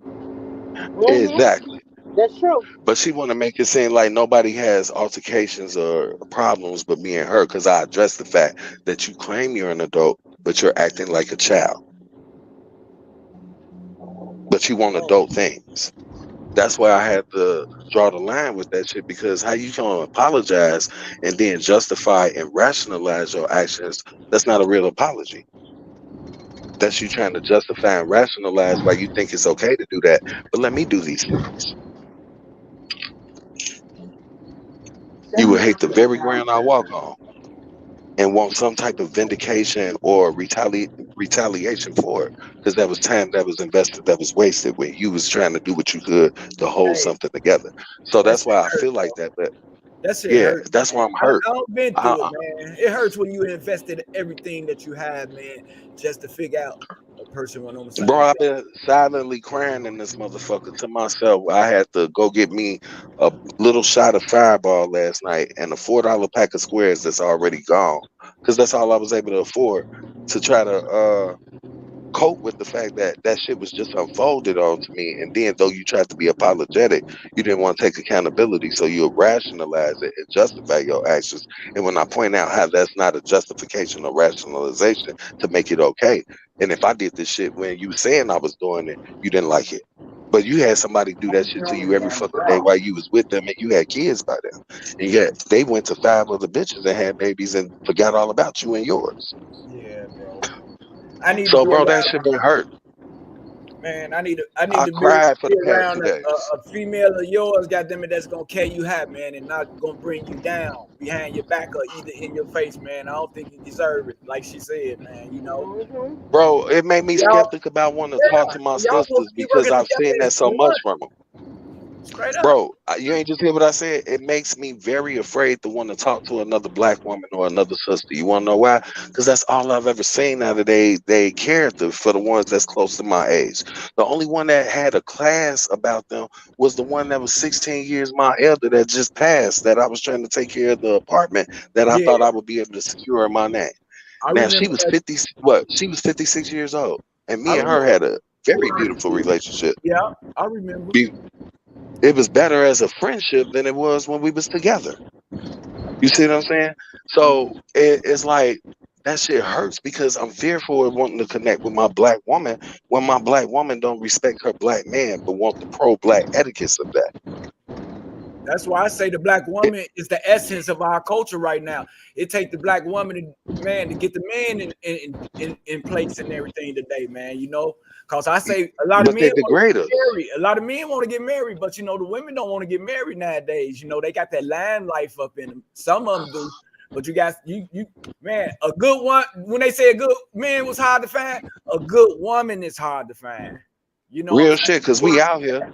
But the thing is, they killing the enthusiasm to want a black woman as a black man, because with your character trying to demasculate the man in public, you want to be more emasculated to the man, where you think you're gonna chastise him, loud talk him, punk him, and push him like he's a pushover to swing on him, but you don't want that retaliatory response if he hit your ass back and put you in your place. That's when you play police games, or you want to try to call everybody thinking they're gonna fight your fight without telling your side that caused that shit. So when you when you see these things as a pattern off of different relationships, see, this is the argument that you tried to come with. When you had this problem with this person, this problem with that person, what make you think it's not a pattern where it's a cycle that y'all dumbass been taught? While you trying to emulate all this shit you see on TV and the music culture and social media, trying to be somebody that you think is gonna be all super sexy where everybody wants you, when you ain't got shit to offer. You lazy, you're nasty, you're rude. Your conversation ain't about shit. Their body on there, you know what I'm saying? People want to see brains. People want to see people like, right? Look, she working hard. Look, she working at the CTA. The trans shit like that. That's what we want to see in our black women, man. You know what I'm saying? People like that. A black woman is a nurturer. A black woman has compassion. She has sensitivity. Our black women are flowers. You know what I'm saying? Yes. They can calm a bear man like you down. You know what I'm saying? If you real bad, they can be like, baby, take it easy. It's gonna be all right. And Blase says, we're gonna work on this together. But nowadays, the females step toe to toe with you. Goddamn it. What the fuck? And try to punk you and be ready to fight you like they equal on strength and matching. You know, like you ain't gonna hurt them. Not only that, this is what I want to elaborate on what you just said, bro. I want a woman that's willing to stroke the interest of what pushes my drive, meaning take indulgence in things that I'm interested in to learn the nature of how I use my brain. Become more involved in that. Be able to hold a conversation and articulate a thought where it deals with current events, issues that's going on that we see, and like trying to come up with ways to improve on our economics, knowing the social change is always going on every day. New laws is always being written and applied to constitutional laws every day. So why not try to do something that strokes the how can I say, the intellect, instead of trying to entice the body when you ain't got shit to offer with that. And when you got a body kind of trying to share your body with everybody, you ain't got shit that's sacred. They got the power because you let everybody have a piece of it. They got the power. So if everybody didn't had a piece of it, how is it sacred? Straight right up. Now, it's pretty much something that's festering and harboring all these different energies and personalities that you open yourself up to, instead of just trying to keep it confined to making it sacred to one. One person. See, a woman, you want to be for everybody. A woman has that power though. Like over man, like a man do something good and she let him know, baby, thank you very much. I appreciate you, you know what I'm saying, for being with the kid. Ooh, that makes a man want to do more. That's the stroking the ego. Yeah, that makes a man want to be all he can be for his family and the woman, you know what I'm saying? And see, that's why I'm digressing too, because I've never got appreciation on nothing I do. Yeah, you acknowledge it, but you want to downgrade it like it wasn't a major input or investment. But I'm doing something you couldn't get no other man to do. So any investment I put into you is something that should be glorified and appreciated. Like you want every action that you do to be appreciated and glorified. You feel me? And I guess that's what they think is being glorified. But no, shit, that man be having in his heart to do better the next time around, to do better than he did the first time. Shit, cause you just enlightened. And to be indulgent in what stresses and what we deal with by day to day, instead of just making everything about self. See, our women that are here now, the younger ones that come, like I want to say through the 80s baby, 90s baby aspect, all the 80s was the last group of babies that came out that had a sense of morals and integrity, because it was still being taught. Once the 90s hit, and I'm gonna say it stopped during the mid 80s. The mid 80s is where that cut off. Yeah. So from there, everything after that point was taught dumb shit to now. You don't know what morals and integrity is. You say you have a concept of understanding about the things that we speak on this nature, but your concept is to be loose and frivolous and just accept the benefits of knowing you got somebody around that can pay for some shit or do something for you when it's of convenience, but you make yourself also available to everybody else, playing with the lives of not just yourself, the people you fucking with outside of the relationship and inside the relationship. It's too many fucking pathogens and diseases and shit that's out here for me to want to play with my life, to overly indulge and say I'm flexing because I'm fucking this person, that person, this person, that person, entertaining this. That's not a flex. That just means you're a garbage disposal for everybody to dip themselves in. Mm-hmm. But motherfuckers ain't drawing off that concept, because they want to try to make everybody suit a specific purpose where they can say, oh, I have a plan B, C, D, but them plan B's and C's also making plan A's and B's and C's for themselves as well.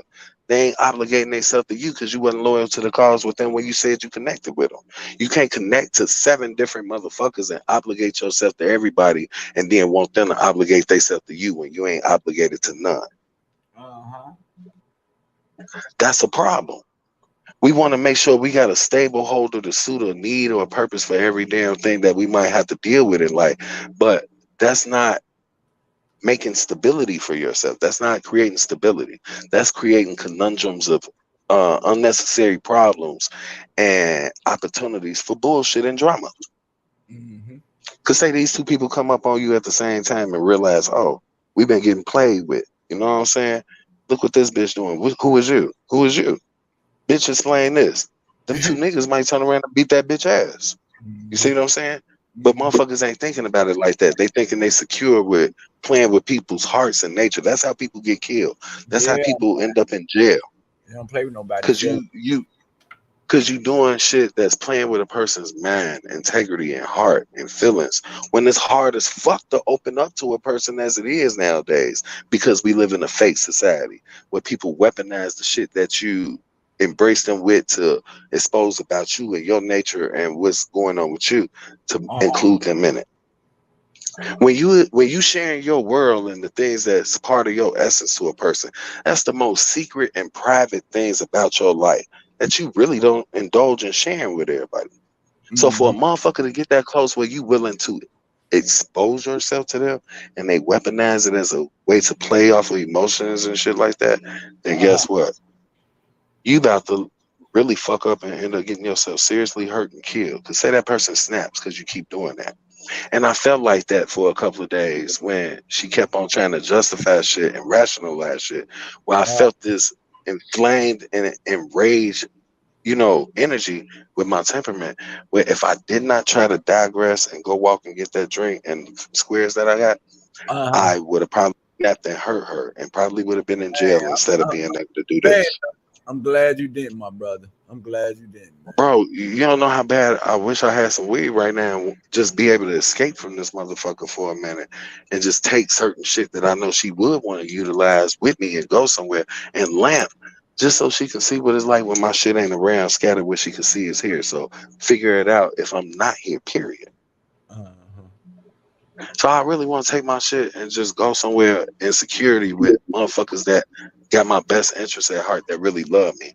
I don't want to be where I'm being played with and you faking the funk just to get benefits out of me, while you go seek other motherfuckers for satisfaction and attention where you can't even get shit out of them but a wet ass. Man. That fly on the wall.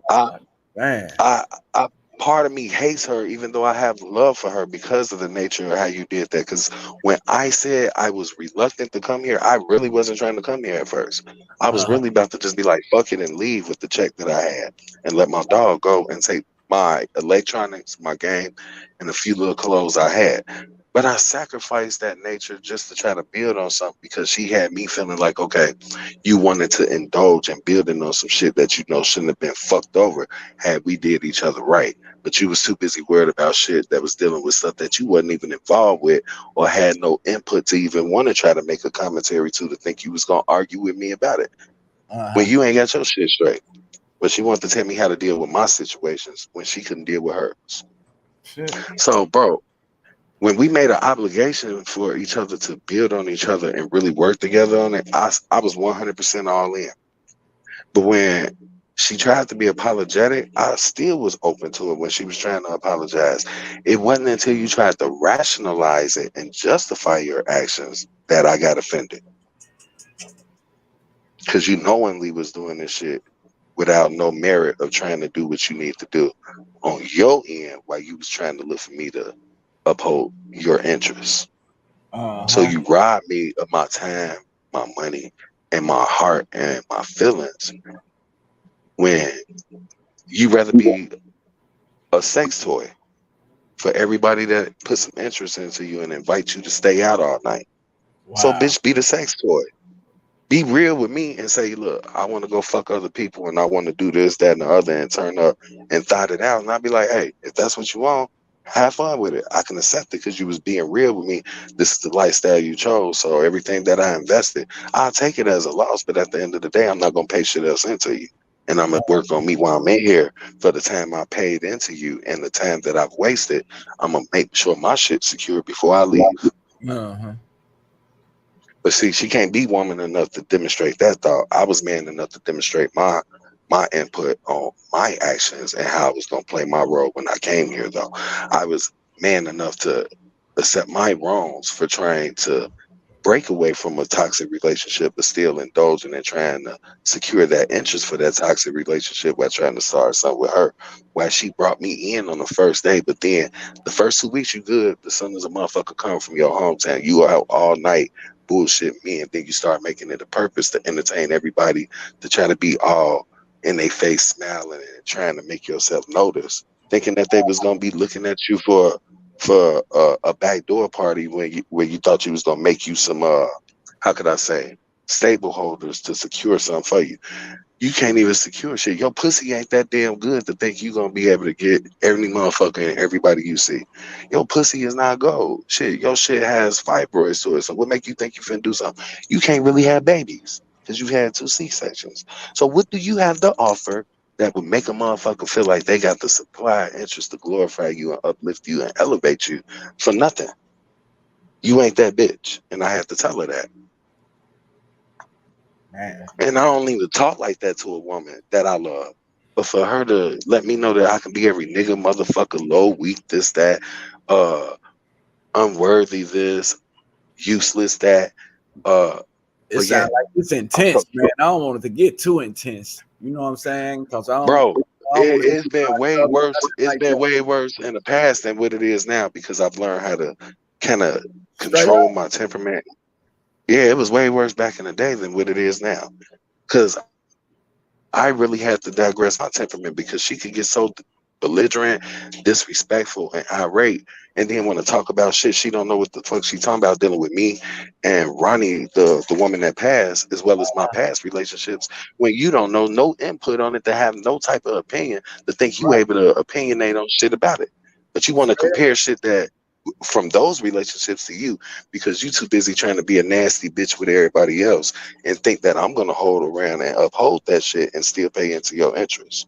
And because I'm very guarded and secure and watchful and observant about things that in my surroundings, I pay attention to this where when I see it trying to initiate itself, I call her ass on it, where she starts getting threatened because she was trying to be sneaky about some shit and got caught.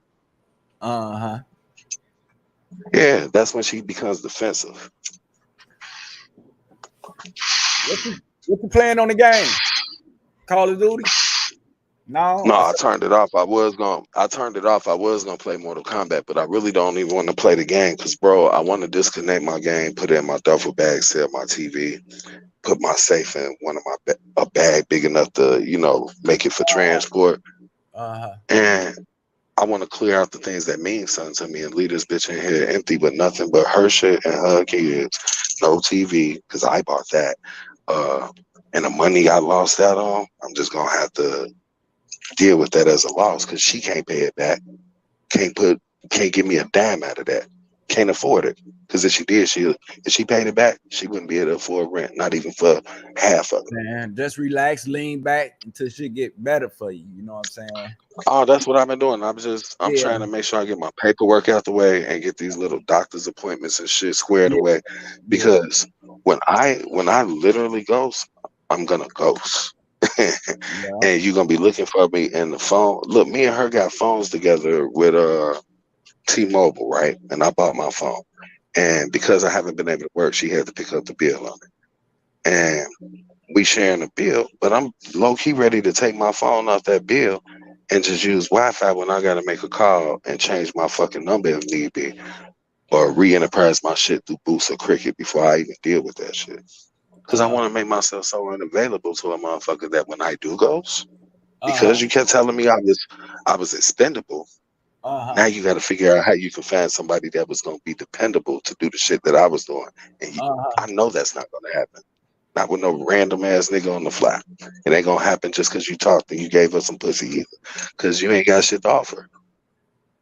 These people don't know shit, man, about having nothing good. She a big girl. Look, she a big girl. So it's not with cellulite and little rolls and dimples and shit. What you think about you is gonna be so sexy that a motherfucker gonna drop at a dime just to run for you when all you do is lay up. Even in sex, you're lazy, but you want everybody to do all the work. So if you ain't got shit to offer, how you gonna blackball me and demonize my character and my name? And that's what she didn't understand. She wanted to be able to, how could I say, have the privilege of saying she's sorry, but not taking accountability and atonement for your action. I was just supposed to let that shit go. So, bro, yeah, I felt. Yeah, sis, I meant to tell you, you can always use your it got cam on your phone, and if you didn't want your face up there, it'll put your profile pic up there. It's a little part. Yeah, it's a little part on your phone with the camera and stuff. I was like, my sister might got to go to the bathroom. I see she been driving around, goddamn it, while we been talking and shit. Yeah, but you could have just put your on your little thing. I pressed that stupid back button and it kicked me out. My bad, bro. Could you hear me? Yeah, I can hear you. Okay, I can hear y'all. Something was going on with my Bluetooth too. Oh, okay. It went out. And then I guess probably was the area where I was. I didn't have no Wi-Fi connections either. And it just automatically it took me straight off. Like we was all disconnected. I'm like, wait a minute now, what's going on? I'm gonna be coming to see you, right? Because my wife's daughter just moved to Texas. What part? Babe, what part she stay at in Texas?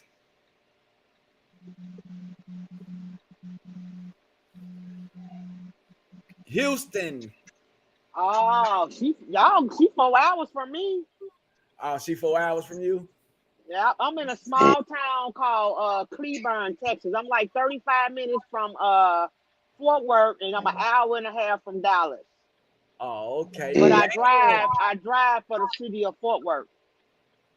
Oh, okay. You just made a 360-degree turn, huh? I sure did. You a different person now. Yes, I am, because I look back on some of the lives, baby. The holidays gonna be looking good this year too, because every time I see you working, driving buses and shit, I'm like, this girl putting in overtime. Man, I done got all my holiday stuff out the way, man. I went home, spent some time with my mama, got my granddaughter up there in Chicago out the way. I got my granddaughter down here out the way, and once all this bad stuff started happening, I ain't even in the spirit no more. I'm gonna take care of my mama when I pick her up from the airport when she meet me in Memphis, and I ain't in the spirit right now, to be honest, man. It's so much devilness going on. Yeah, it is, ain't it? And we losing loved ones back to back, man. So with all this crazy stuff going on, but the Bible said people was gonna be lovers of themselves. And they are. You start everything in that Bible is coming to pass. If people believe it or not, that Bible real. They say we up into it, man. They say that the signs of the times coming and stuff. They mothers, parents killing their kids killing their parents, mothers and daughters against each other, fathers and sons against each other. You ain't gonna know your seasons, because look at the weather now. Yeah. It's a little cold down here in Texas, and they say by Thursday it's gonna be even more colder. And then when I talked to my auntie, she said Mississippi gonna be like 7 degrees down there. So we are already living in it right now. Yeah, we living in it right now. You know, I feel God is trying to get all attention on something. I don't really know, but God knows. He got my attention. He got I'm not perfect. Ain't none of us perfect. We was born into sin. But when you know better, you have to do better. That's just it. That's just all the time. The parents need to start putting, even though if you don't go to church, start talking about God in your household. Maybe things will start changing with these children. Because they got the devil in these kids got that devil spirit in them. It's the spirit thing going on out here. That's not making no sense. I never thought where I was born and raised that would come to what it is to now. Since I've been back down here in Texas, I've been seeing so much rest in peace. So I cry. I'll be sick off of it. You talking about coming from Chicago, right? Back home where we from, man. It's sad, man. Yeah. It's sad, man. It's sad. We lose all these kids, man. I was on here talking the other day, man. I then had a nervous breakdown talking about little Kimberly. KC daughter. That hurt it right there. Man, Joe, I'm still goddamn recuperating, man. My whole body was hurting, my head aching and all that type of, man, it's just so crazy. It's crazy. And all we can do is cry out to the Lord. Lord, whatever it is, fix it, man. How many more kids we got to keep burying, man? You know, how many more kids we got to keep losing before everybody get it right? Come on, man. It's time for parents to start being parents and stop being their kids' friend, man. Yeah. You know what's going on, man. What you say? When they get a certain age, they supposed to take upon life and get their life straight. What you say about 25? You said they supposed to start on their life doing they supposed to leave that playing stuff alone. You know what I'm saying? You gotta grow up out your childish ways. The Bible said train up a child so they won't depart. So if they do depart, they'll know where to come back at. But ain't nobody training nobody up no way. Everybody want to party, they want to smoke blunts, they want to drink, they want to kick it all through the night. They don't care if the kids go to school or not. Come on now. That ain't how we was brought up, man. I'm old-fashioned. The way my mama brought me up, I do it the same way. And I'm going to stay that way because that's the way I was raised. I'm old-fashioned, man. I ain't trying to keep up with the Jones because I can't keep up with what's going on around me. I got to take it a little at a time, man. I got to take baby steps with this. And I cannot be jealous of what the next person got. I can't be jealous because you riding a Lexus and I'm riding a Dodge or something. I can't be mad because I'm in a 2-bedroom and you in a 5-bedroom house. You feel me? Thank you. Work hard and strive and keep God first. Everything that I'm asking God for, He's gonna manifest it. We just got to be patient. Look. In that order. I tell him all the time. Yeah. We gotta be patient, man. And we gotta start checking on one another, man. Not when somebody passed away and all that, man. I be all these people inbox. How you doing? You know what? How you and the family doing? I ain't begging nobody for no money or nothing. Exactly. I just want to know how y'all doing.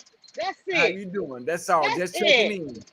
That's what we do. Got to check in at. Check in with our people, man. And then when the person passed away, everybody want to get on Facebook and get the whoa. Stop it.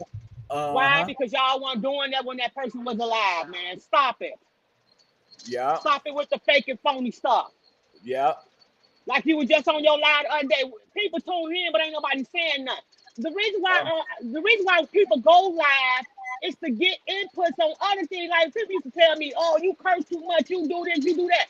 Okay, out of all the videos that I was doing, I probably was going through a little something. I was going through something. But then nobody damn time get on my live and say, man, stop all that, man. Woo, woo, woo. Y'all skinning and grinning and he. Yeah. If I'm doing something wrong, tell me. I ain't gonna get mad at because you know correct me. Help me when I'm wrong, man. Don't laugh at me and leave me on and all along I'm doing something wrong. Yeah. And I tell him this is a community platform. All of us should be getting up here talking about shit going on in the neighborhood, how to get our kids straight and everything, man. Y'all don't want to get on here. Goddamn it, I'm giving y'all an opportunity, man. We can get on here and talk together, man, and come up with some solutions, man. I wanted to get something going on before I left, though. My family owned a church out west on the west side. My uncle was out, he was willing to let me borrow that church on certain days. I wanted to do some things like keep the kids off the street, you know, put some video games, computers up in there, just to get them a place to go instead of just walking the streets. Yeah, see, that's all I'm saying. Shit, we can put 5 and 10 together to get a motherfucking fifth or something like that, man. I told him, man, go to Walmart, goddamn it, and buy 2 basketball rims, goddamn it. Everybody get 5 kids, goddamn it, and put them on their team, goddamn it. I got a friend up in Chicago right now, work at a non-organization profit place, helping people get good jobs. I'm talking about CTA. I'm talking about good jobs. I mean, man. If a closed mouth don't get fed, how do I know if you need something if you don't ask? People get on Facebook and pretend they got the best life and knowing damn well they struggling. Exactly. But and then get on Facebook, people, family and friends ain't shit, this and that. How? Don't nobody know what's going on? I'm in a whole nother state. I don't know what's going on. But if somebody needs some help and I got some information, I'm willing to share it. I don't hold stuff in. Look, that's not how you get no blessing. That's not how you get blessed. You get blessings by helping, being a blessing to someone else. All the time. You have to give to receive. Even though a person thinks they playing you and using you, guess what? They only playing themselves. Because God see your heart and he see the things that you're doing, and that's where the blessing's gonna come in at. Don't stop being you because of somebody doing what they doing and trying to take your spirit away from you. You continue to be you in the process of what you're going through. The struggle and stuff don't last long. It's a saying, trouble don't, joy come in the morning. That's true. That's true. We just gotta be patient. We can't, everything ain't gonna happen in a snap of a finger. But before I left Chicago, I am not lying. I said it's an evil spirit going on up there, man. It's an evil spirit going on up there in the realm, man. Hey, it's something going on, man. People are dying. It is, because I never seen nothing like this. Now, it's okay if God call you home, not to cause God call you home. People get sick in their body and stuff like that. Ain't nobody gonna live forever. But when somebody killing you, stabbing you, kidnapping you, torturing you, who wanna live? Who wanna die like that? Especially these innocent kids. They haven't did nothing to nobody. They haven't did nothing to nobody, but we losing them, man, on a daily basis. I am not lying. Since the day I got the news about my brother passing away, every time I look on Facebook, it's rest in peace. I just have to throw my phone down, and it make me break down and cry all over again. I'm like, oh, Lord, Jesus, take the wheel. You know, I don't go on Facebook and go live to get nobody attention, but if I cry, I'm crying for real. I'm not crying for nobody to feel sorry for me. I just got to get this out, because if you hold it in, you will go crazy. Hey, would you tell him? Too much pressure. You will go crazy. You will go crazy. You got to let that pressure off of you. All the time. You might have to cry. It's okay to cry. So what would be an antidote, sis, for our neighborhood? All the big people got to come together, huh? All the parents and everybody got to They got to come together. Everybody, but see, this is how I feel. I feel like God wants us all on one accord. Things ain't gonna get better in our city until everybody get on one accord. Yeah. Everybody got to be in agreement. One person can't do it by themselves. But if more than 1 and 2 and 3 in agreement, God in the midst. You know, hate to bring up Urban, but rest in his soul. Before Urban spirit. Urban was doing something. Yeah. He was doing something with the community, taking them kids on camping trips. Yeah. God was using Irvin. So somebody needs to step up. Hey, God taking all the good people, really. If you really look at it, he taking all the good people. Shit. Lord. We the ones down here, goddamn it, move off the bam and shit. He taking the people with him. Yeah. Man, that hurt it right there, though, you know. Yeah, that hurt it. I'm like, a lot of this stuff is hurting because we so far away and we ain't able to make it to everybody's service and stuff like that. Man, it just hurt. It's just a hurting feeling. Straight up, man. It's just a hurting feeling. I used to see you on here every day. You used to have your own little thing. I know. I used to do it every day before you even go to work. Goddamn in the what's called a joint with your people and shit selling at the gas station. Yeah, at the gas station. Yeah, I used to love going live. People start having something to say about that. You know, and then when you talking about a topic, people get in their feelings thinking you talking about them. But if the shoe feel worried, because I'm not talking about nobody. I'm just speaking up on whatever God put on my heart to say. I'm not talking about nobody. If you feeling some type of way, then that means you doing what I'm talking about. That shoe a motherfucker. They try on that shoe and fuck around and fit that motherfucker. Yeah. Everybody talking about me. Yeah, I wasn't talking about nobody. I talk about my own self. I ain't got time. I ain't got no room to talk about nobody. They know they be doing wrong, but they don't want to be goddamn it confronted on it and shit like that. You know what I'm saying? I just find something to talk about and hoping people join in and can communicate with me and talk to me while I'm on the line. That's why I was saying, if I'm doing something wrong, correct me. Tell me I'm doing something wrong. Nobody really never did nothing. Only person that would say something to me is Big Netta, and I love her. She would say something about me smoking cigarettes. Oh, smoking a cigarette? Yeah, you did smoke cigarettes. She like, you did smoke your damn cigarette, boy. I'm gonna light one now when I get to the end of my route. Shit. Look, she be like, Stephanie, put that motherfucking cigarette out, you know, and after I get done with everything with my brother and stuff, to be honest with you, though, I am finna focus on letting the cigarettes go. Because I think I had read one of your comments when you were saying that you went to the dentist and all that, and you got to get your teeth and stuff full. Man, yeah. I got to go through the same thing, too. Why? Because these motherfucking cigarettes and shit. Man, I'm scared. I'm scared, cigarettes and Cicero, goddammit. All that candy and shit. Yeah, we used to play bingo, Keno for candy, all type of shit, all night. Yeah, but I'm gonna get my money right though, and I'm gonna fly out the country and get my mouth fixed. If I'm gonna do it, I want to get it done. We do get a chance to do that. That's what we do get a chance to do. And I just want to tell our people out there listening. You know what I'm saying? When you jump into a relationship, look deep before you leap, man. Know if the person got the same qualifications that you have. I ain't talking about no dressing and shit, going out and shit like that. I'm talking about this and taking care of business and paying bills. Goddamn it. You know what I'm saying? Taking care of kids, you know what I'm saying? And things like that. That's going to be compatible with you that what type of way. Because it's getting hard for us, y'all. They trying to take every fucking thing from us. Real talk. They don't want the women to get no abortion.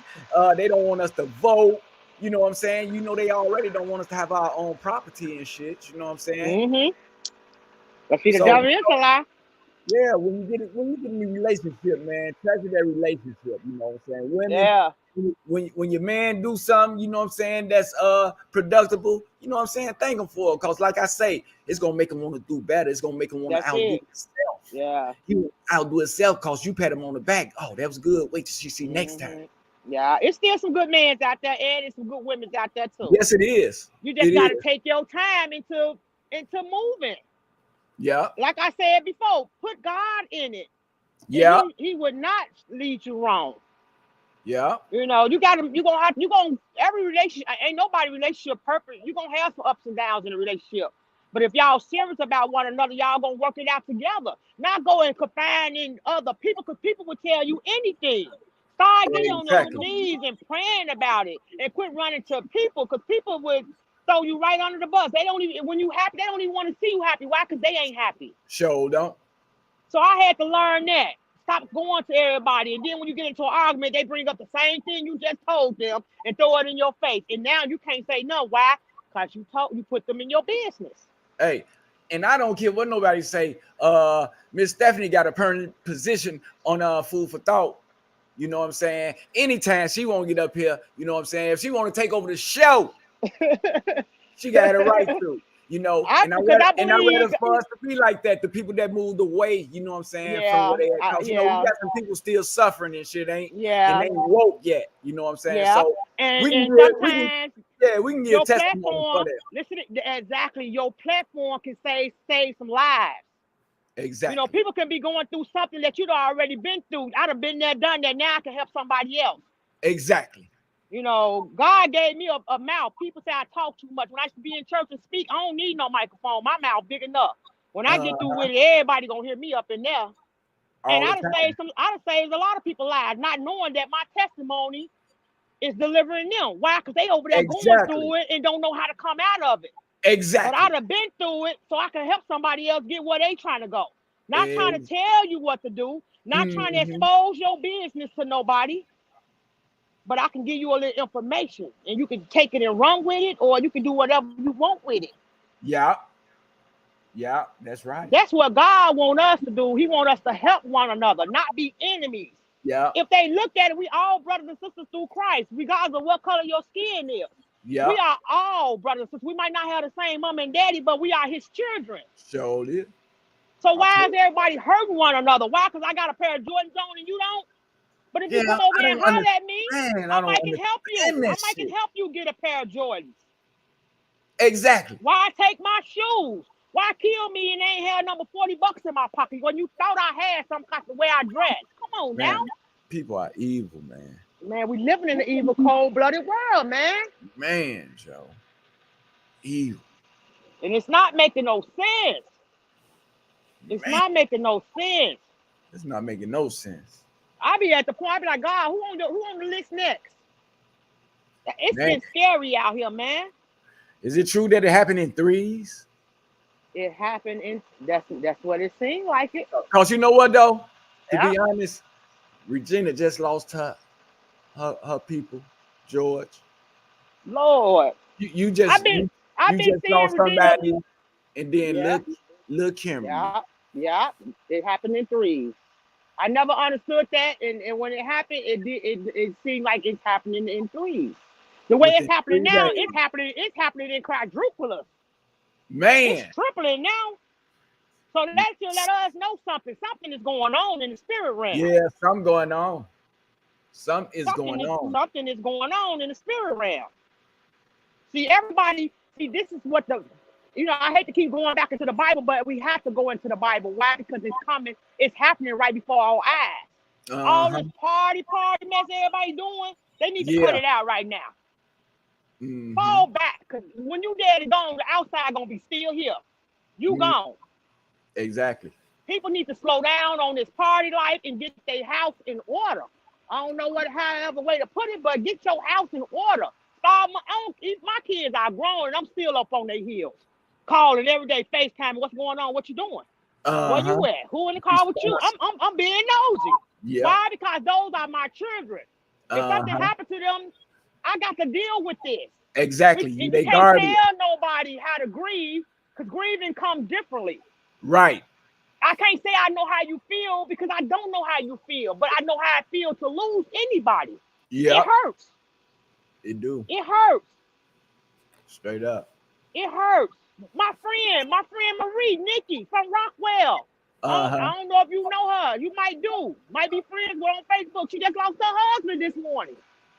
Wow. She just lost her husband this morning. Dang. And I just talked to her 3 days ago on her way to the hospital to go check on her husband. Man. Look on Facebook a little while ago before I get my run. Man. Rest in peace. I had to get out. I had to hurry up and get up out of my seat, go sit in my car. Hey, y'all. It's breaking me down more and more. And whatever I said the other day, people like, I put a thing up, make sure you hug your kid. And somebody put, hug them every day. No, hug someone every day. Let them know, you know what I'm saying? Everything's going to be all right. You know what I'm saying? For real, we need That's to get close on the real. But yeah, don't nobody know, man. This shit's sad, man. Yeah, you got a permanent position on here, man. You know, I'm reach out to you whenever you can, but I see you be working hard though. You know what I'm saying? Yeah, and when I be trying to be nosy though, I have my blue because I'm on a minibus right now because I'm doing a route that don't a lot of people ride, so I got a little mini mover bus. But when I be on my big bus, I have my Bluetooth phone and I have my phone set to the side, and I be all into the live. Yeah, tuning in, because why? It might be a word on there for me. I be all into the preacher's ceremony. I be all into everything. It's a word. Yeah, it's a word. We all need help. Ain't nobody out here perfect. We striving to get there, but ain't nobody perfect. Ain't nobody perfect. I keep telling them that. Man, we need to improve in what we do. Practice make improvement, people. That's it. That's it. We improve to be better at what we do, but we ain't never perfect. We ain't perfect. And a lot of people that got all this nice stuff, everybody that got the nice stuff, look, they ain't selling no drugs. People going to work. People punching the clock. You know, they work hard to get to where they at. Yeah, they do. And I just not seeing that, man. You know what I'm saying? Because when I ain't had shit coming up as an adolescent shit, I didn't care about other people's shit. We went to the suburbs, we stole cars, all types of shit, broken houses, we wiped the band. Man, we all did some crazy stuff in our younger days. But soon as we get paying rent and shit like that, it happened to us. Motherfuckers get stealing from us and shit. We wiped the band. Yes, because the Bible said you're gonna reap what you sow. It might not happen one day, the next year, it can happen 5 years later. What you do to others is gonna fall back on you. So that's why I try to live my life. I try to be a giver. I try to be have kind words. Even if somebody rubs me the wrong way, I try to humble myself and keep my mouth closed, because you might not like the words that's gonna come up out my mouth. So I try to humble myself. It's not that I'm scared of you or biting my tongue. The days that we living in right now, you have to humble yourself and keep it moving. I told y'all, didn't I tell y'all? Be loyal to yourself. That's it. And keep it moving. You just saved your own life, not for being stupid. Stop trying to be loyal to other people and to situations, man. Be loyal to yourself, knowing that you're not going to get yourself in no trouble, to get yourself hurt, to get yourself played on or whatever. Just like we was telling my buddy, like, this is Sodom, the what's Babylon or whatever he said was Sodom and Gomorrah, whatever it is. But it's an individual if they want to put themselves with that shit. You know what I'm saying? That's it. You only can deal with stuff for so long. We human beings. Yeah. Everybody got feelings. Everybody got feelings. Everybody got feelings. Straight up. And it's and you might be in a relationship and I might not even like that person, but you love that person. You know what I'm saying? And I might see something that you don't see.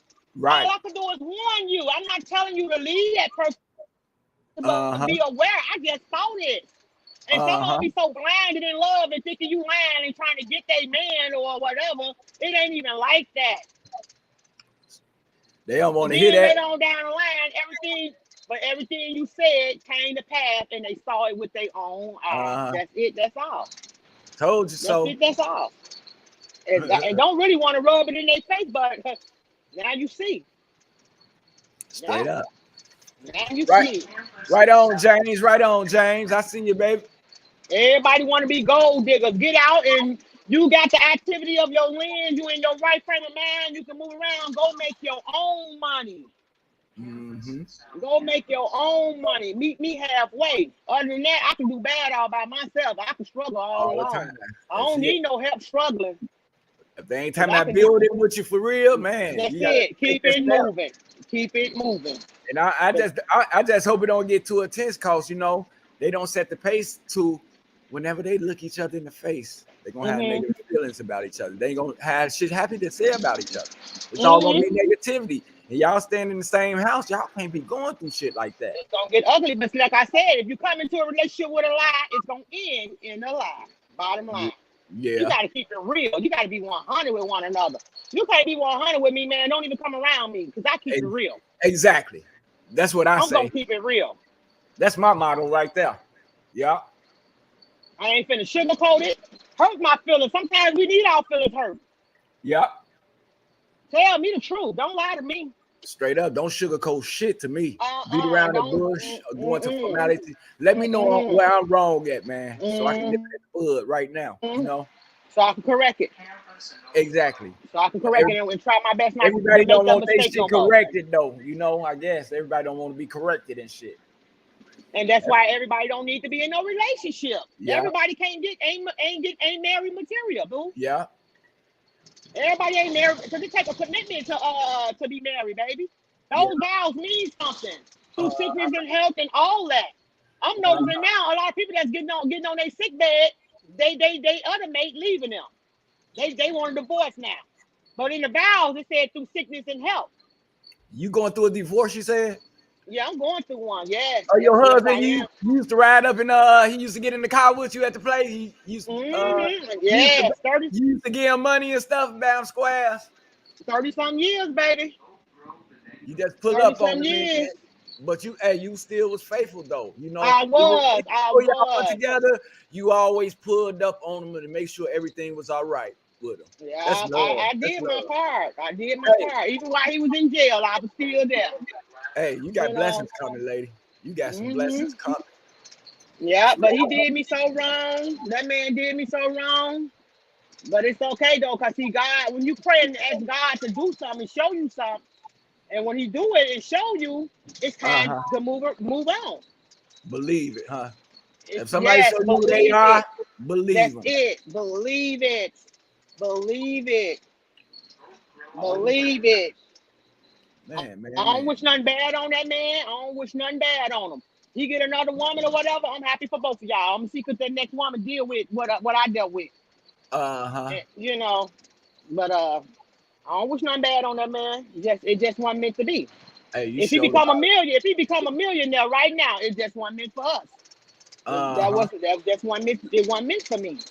I would say it still ain't gonna be million. Don't change shit. Nope. Nope. What you say it ain't meant. Fuck that. Yeah, and he was the main one. Always God. Oh, and people gotta stop using God. Yeah. Baby, we serve a jealous God, baby. We serve a jealous God. Straight up, selfish. I keep telling these people, man.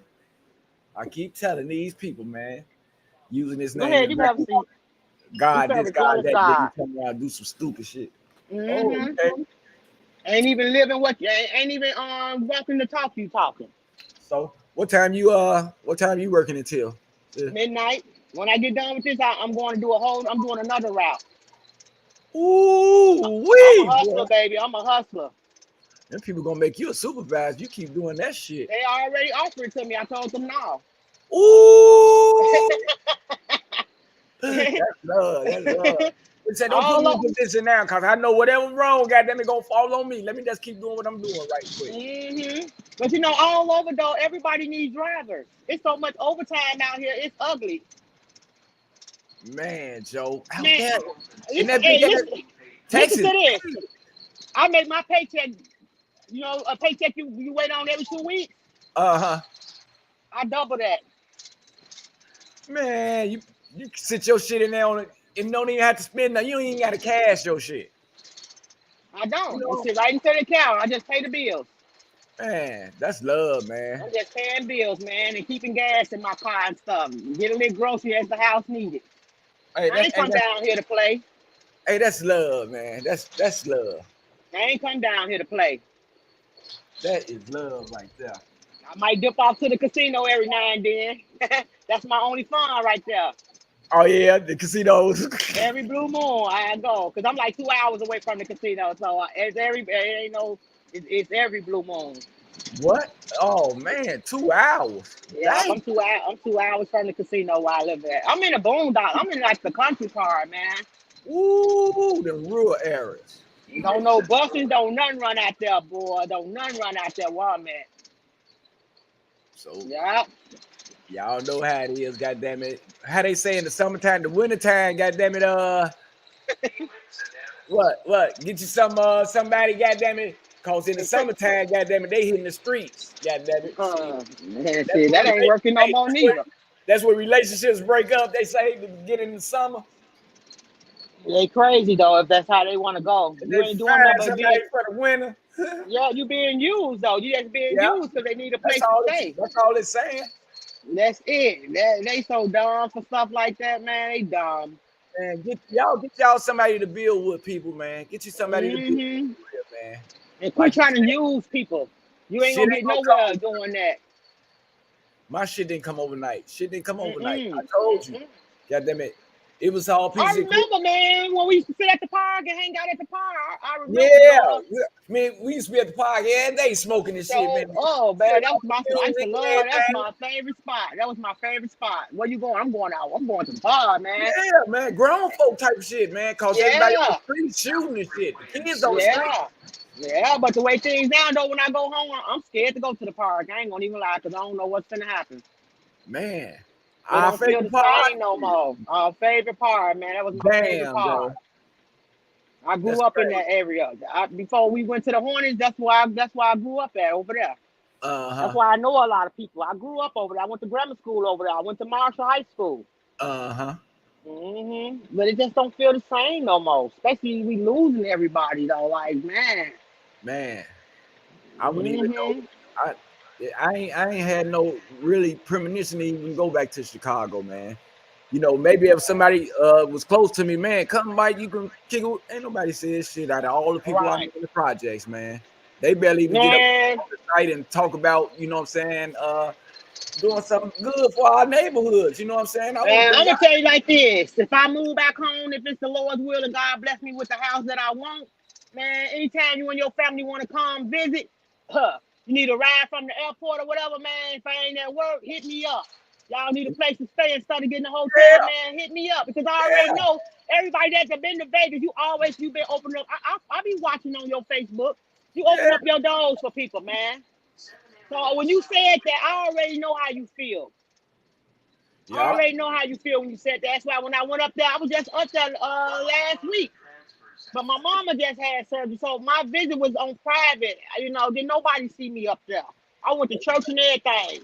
That was it. I didn't go up there for the hangout and woo. You was strictly business, huh? You went and took it at business and left. That's it. Stayed my 4 days and came back home, got off the plane, got on the plane with my uniform on and got here and went straight to work. I ain't got time for it, man. I ain't got time for it. I'm trying to build something. All the time. I'm trying to build something. If I got to build it by myself, I'm going to make it happen, man. Hey, that's some real shit there. That's real talk. That's some real shit you just did, though. Yep. You would have took that business and jumped right back. That's real shit. Anybody else that have been in the neighborhood trying to get seen and all this type of shit, hit a pie, didn't smoke that, and say no. I ain't got time to be going to no parties feeling paranoid because you don't know what the next person did that's in that party. You don't know. I just don't feel like I don't want to. They got a name for them, pop-ups. The motherfucking pop-ups. I'm scared. I ain't gonna even lie. I told him, goddamn it, I make reservations nowadays. I don't just pop up at shit because I don't know what else is popping up at shit. You know. That's it. And shit, I'm down there going on 50, so I might not look my age, but I just don't have time for that, man. That lifestyle over with. Man, straight up, man. We don't crack. Hell no, y'all look 50. We don't crack it all. The only way you crack if you smoking that shit.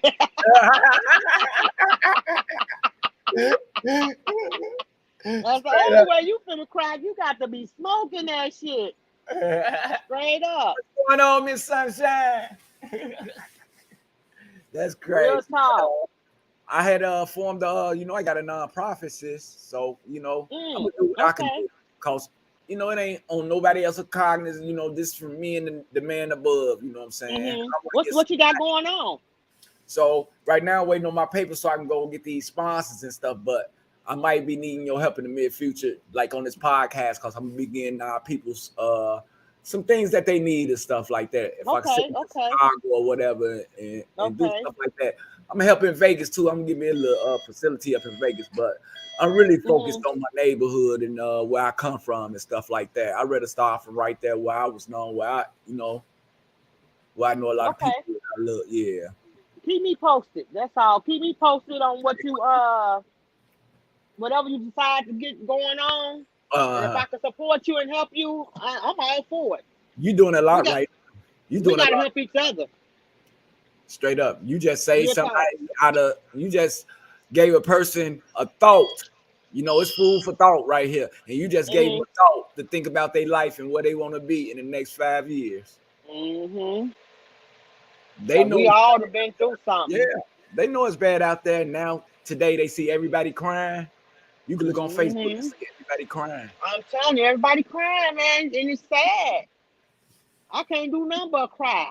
Yeah. You know what I'm saying? And I thank God that I'm feeling a little bit more better now, and I can talk, because a couple of days ago I couldn't even talk without being emotional and breaking down. I saw you. I seen you on the thing sitting in the car. You couldn't, man. I was like, damn. And to be honest with you, though, that live was not for that, though. I did not want to do that on live. But you know, we only human though, and them feelings came, huh? Them feelings. I started thinking about my little brother, and I just got into my feelings, and I couldn't help it.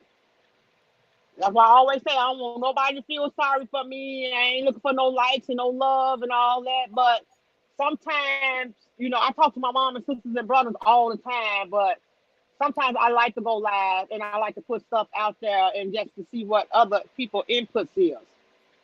I get a few comments, but everybody don't participate. Man, I looked at you every day. You don't know who. I watched you every day. Straight up, you don't know who be watching you. Sometimes people don't click on it. They are just listening while they scrolling or whatever and stuff. But you don't know who. Man, I watched you every day. Yeah, and that's why I always say I don't know who I'm talking to on this live, but hopefully I'm reaching somebody that's paying attention. That's it. Because we don't know who we talking to. Like you say, people will look on but won't tune in.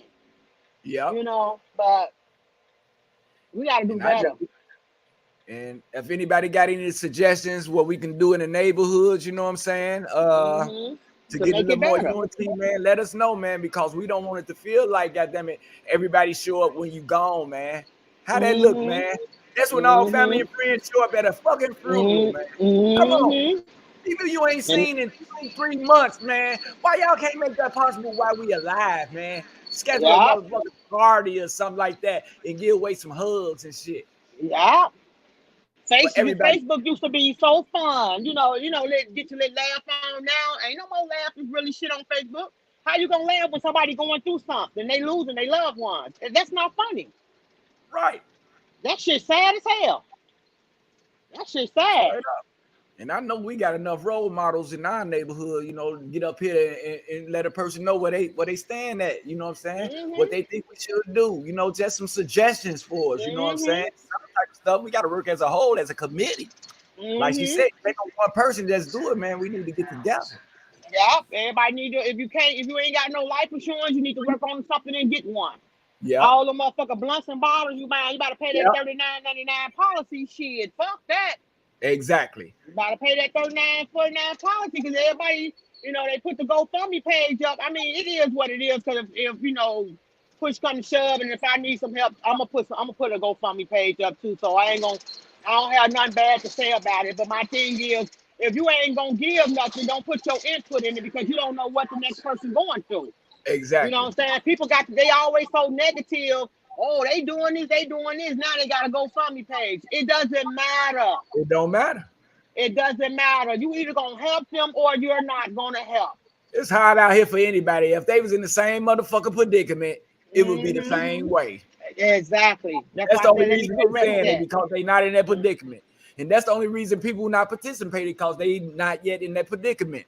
You know what I'm saying? But don't wait till something drastic happen in order for you to change people. That's it. Change right now. Change now. Be the best. It ain't too late. It's not too late.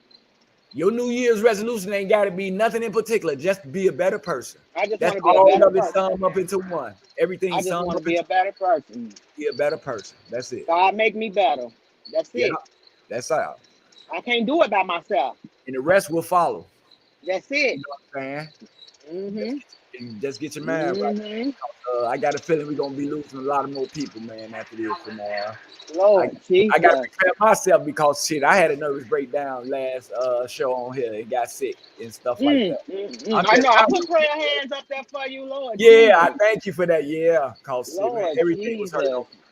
I have accumulated so much pressure in my body, goddamn it, getting mad, breathing out hot air, goddamn it, that shit affected my insides, and that's why I tell people be optimistic about certain situations. Too worked up, man, because too much pressure will bust a pipe, man. You fuck around, have high blood pressure, diabetes, cancer, anything. All type of stuff. Yeah. Shit that just activate because you just made a body movement and changed the motherfucking pressure in your body. Yeah, that's true. That's why I say don't hold nothing in. You got to let it out. You got to let it out.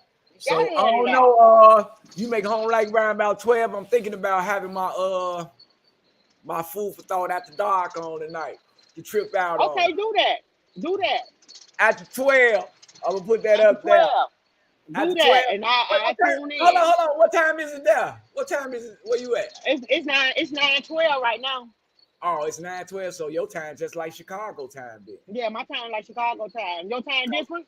Yeah, it's 7:12 down here. We 2 hours behind. Oh, y'all 2 hours behind. Yeah. When y'all get in the bed, motherfuckers out here be just not going out.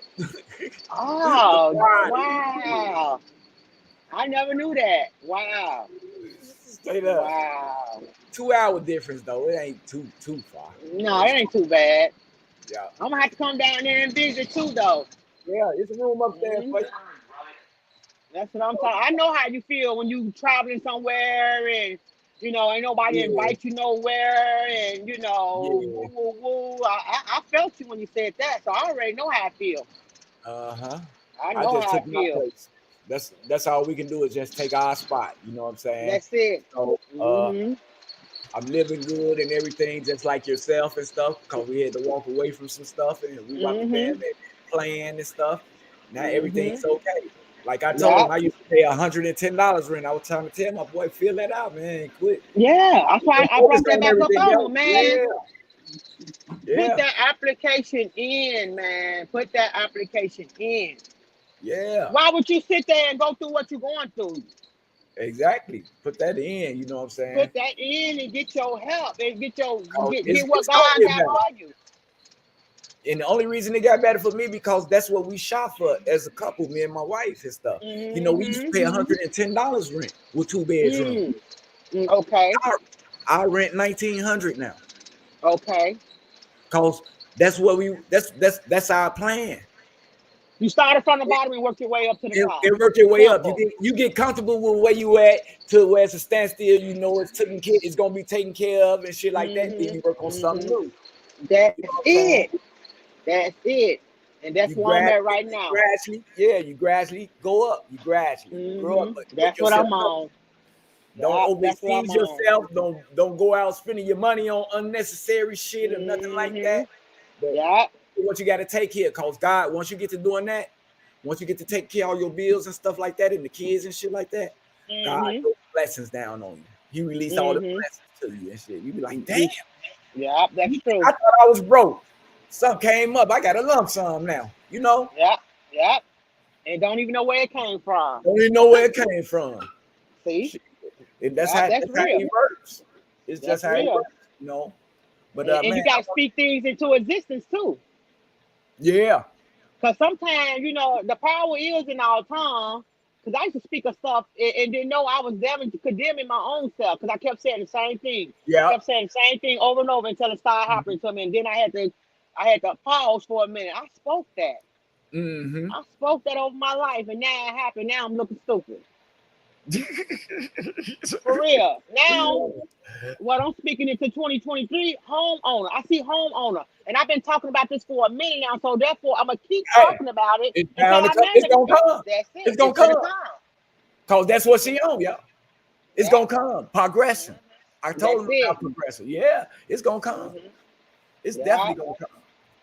Yeah, well, boy, he sounded like he a good person, you know, the stuff he was saying. I was listening to him. And he sounded like he was a good person, but it's like, okay, you can want something all day long, but if the person you call yourself planning something with, if they ain't on the same page you on, you can want it all day long. It's not going to happen because y'all not on the same page. It's not going to happen. It's not going to happen. I try to get people to, you know, this is self-sight, you know what I'm saying? I don't too much, if I'm going to put a situation together, I'm going to put myself up in there. You know, I'm not going to point I put that first. That's what I do. I put myself. All I'm trying to tell him is I see why, you know, you can't draw off other things around you, man. You gotta be loyal to yourself and get yourself out of the situation. You can't worry about what nobody else doing and how they acting and what's going on and how people acting in the world and shit like that. No, your world consists of yourself. Yeah, shit, you keep on thinking on that, you ain't gonna never get nothing done. You ain't gonna never get nothing done. Dwelling on you other gonna stay in that same situation you in, for real. That's like he said. He don't like it down here. I love it down here. I know I know you love it down there. I ain't worried about the motherfucking people and what they doing up out there. I'm worried about having shit. You know what I'm saying? I got all my shit and I got the nonprofit. I want to do something else. I'm past that shit now. Past. I know the people that really need me gonna come to me. You know, which I can't deny nobody or no color. And once you get that, and once you get your profit thing go off the ground, it's gonna be an overflow. Man, it's gonna be an overflow. It's gonna be an overflow for you. Doors gonna be open that you thought weren't gonna even. Man, it's gonna be so. I keep telling these people that good overrides the bad in every situation. No shit come good, but good. Can't no bad. Be patient. You gotta be patient. You gotta be patient, though. Everybody wants stuff in the snap of a finger. It don't work like that. Too fast. They want too fast, but it don't work like that. That's called. It don't work like that. Fast lifespan. Gone. I'm gonna let you go ahead and do your job, and I'm gonna call you back on at 12. And I don't know, I probably have a few more people online too with us and shit. We gonna probably trip out a little bit, you know what I'm saying? Okay. A little unity. See if we can That'll work. I might call one of my comedian partners up because he do stage acts and stuff like that. I'm gonna see if he'll go later on and shit like that. So we can have a little fun and things like that. But I really so enjoyed you, and I want you. And everybody, when things going on, we need a good laugh right now. To be honest, all the time. We need a good laugh. So I want you to continue to stay blessed, sis. You always welcome on this site. Far as I'm concerned, you right next to me on the anchor side. You know, I need an anchor anyway. You know what I'm talking about? So, man, I got you. Keep doing what you keep doing, and you're gonna keep getting what you keep getting. Good thoughts. Amen. Okay. Did you want to say anything about midnight to see what's on? I got you. Okay. And I just tell everybody that's going through something right now, hold y'all head up. You ain't the only one going through. You're not by yourself. And put God in your life. He gonna see you through it. It might not look like you can get through it, but just take it one day at a time and just keep holding on. Better days gonna come. Because all this nonsense, it gotta come to a halt, man. All the time.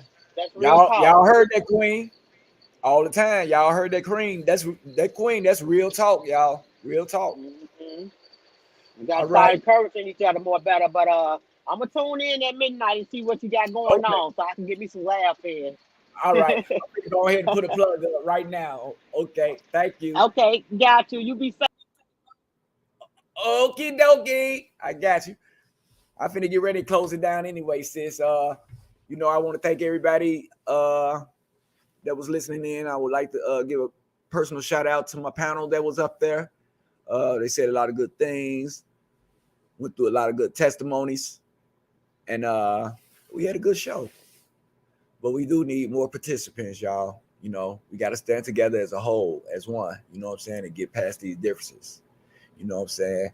Because we got things going on in the neighborhood that shouldn't be going on, and we need to get together and think about some antidotes for what's going on.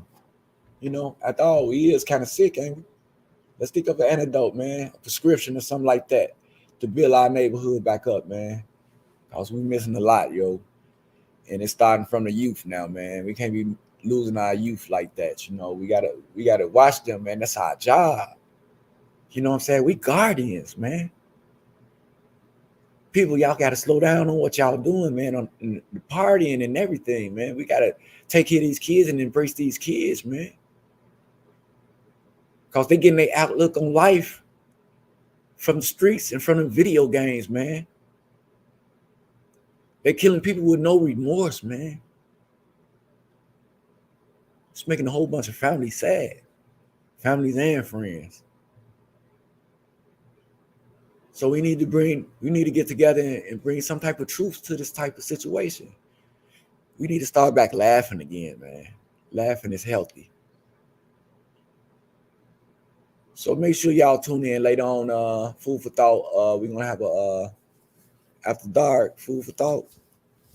So make sure you tune in. We're gonna see if we can utilize the situation by having some laughter, maybe telling some jokes, maybe some poems or whatever you need to do. You know what I'm saying? Let's turn the cheek on this situation, man. Let's make it right. I want to thank y'all again for tuning in.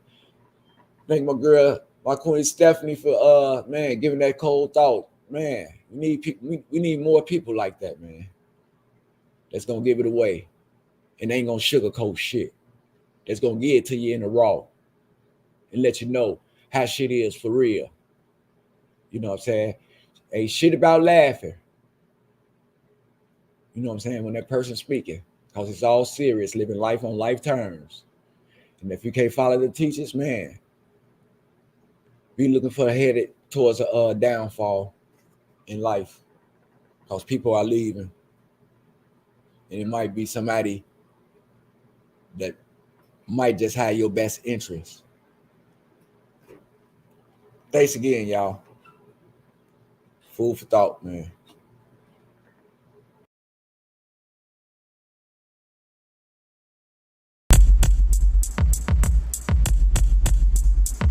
Since the beat still going, rock lit, I'm blowing. Dollar checks, I'm coming all the time, I'm scoring. Laid back compatible, switching up audibles. Not in front of clown niggas, life is full of lateral. Some stuck with me, but the other ones left. Those was the low life, the other ones just. Long live my hood, yes, I came from that place. From the old special stone, we call it double A. You might see me on the tube, you might see me on the street, but I made it in the lab, making beats. I beat the blocks, I beat the rocks, I beat the cash, I beat that ass, I beat the finish, got you lacking in the past. I did the dash, I did it by myself. I did the product, and I didn't need no help. I did the ups, I beat the down, I beat the roads, heading to a new town. The shit got hard, I beat the odds, I beat the family. Now we all apart. Now I'm in the lab, looking for the star. I'm on the grind, can't waste no time. I'm CEO, yes, I'm down for mine. I beat the drums, I beat the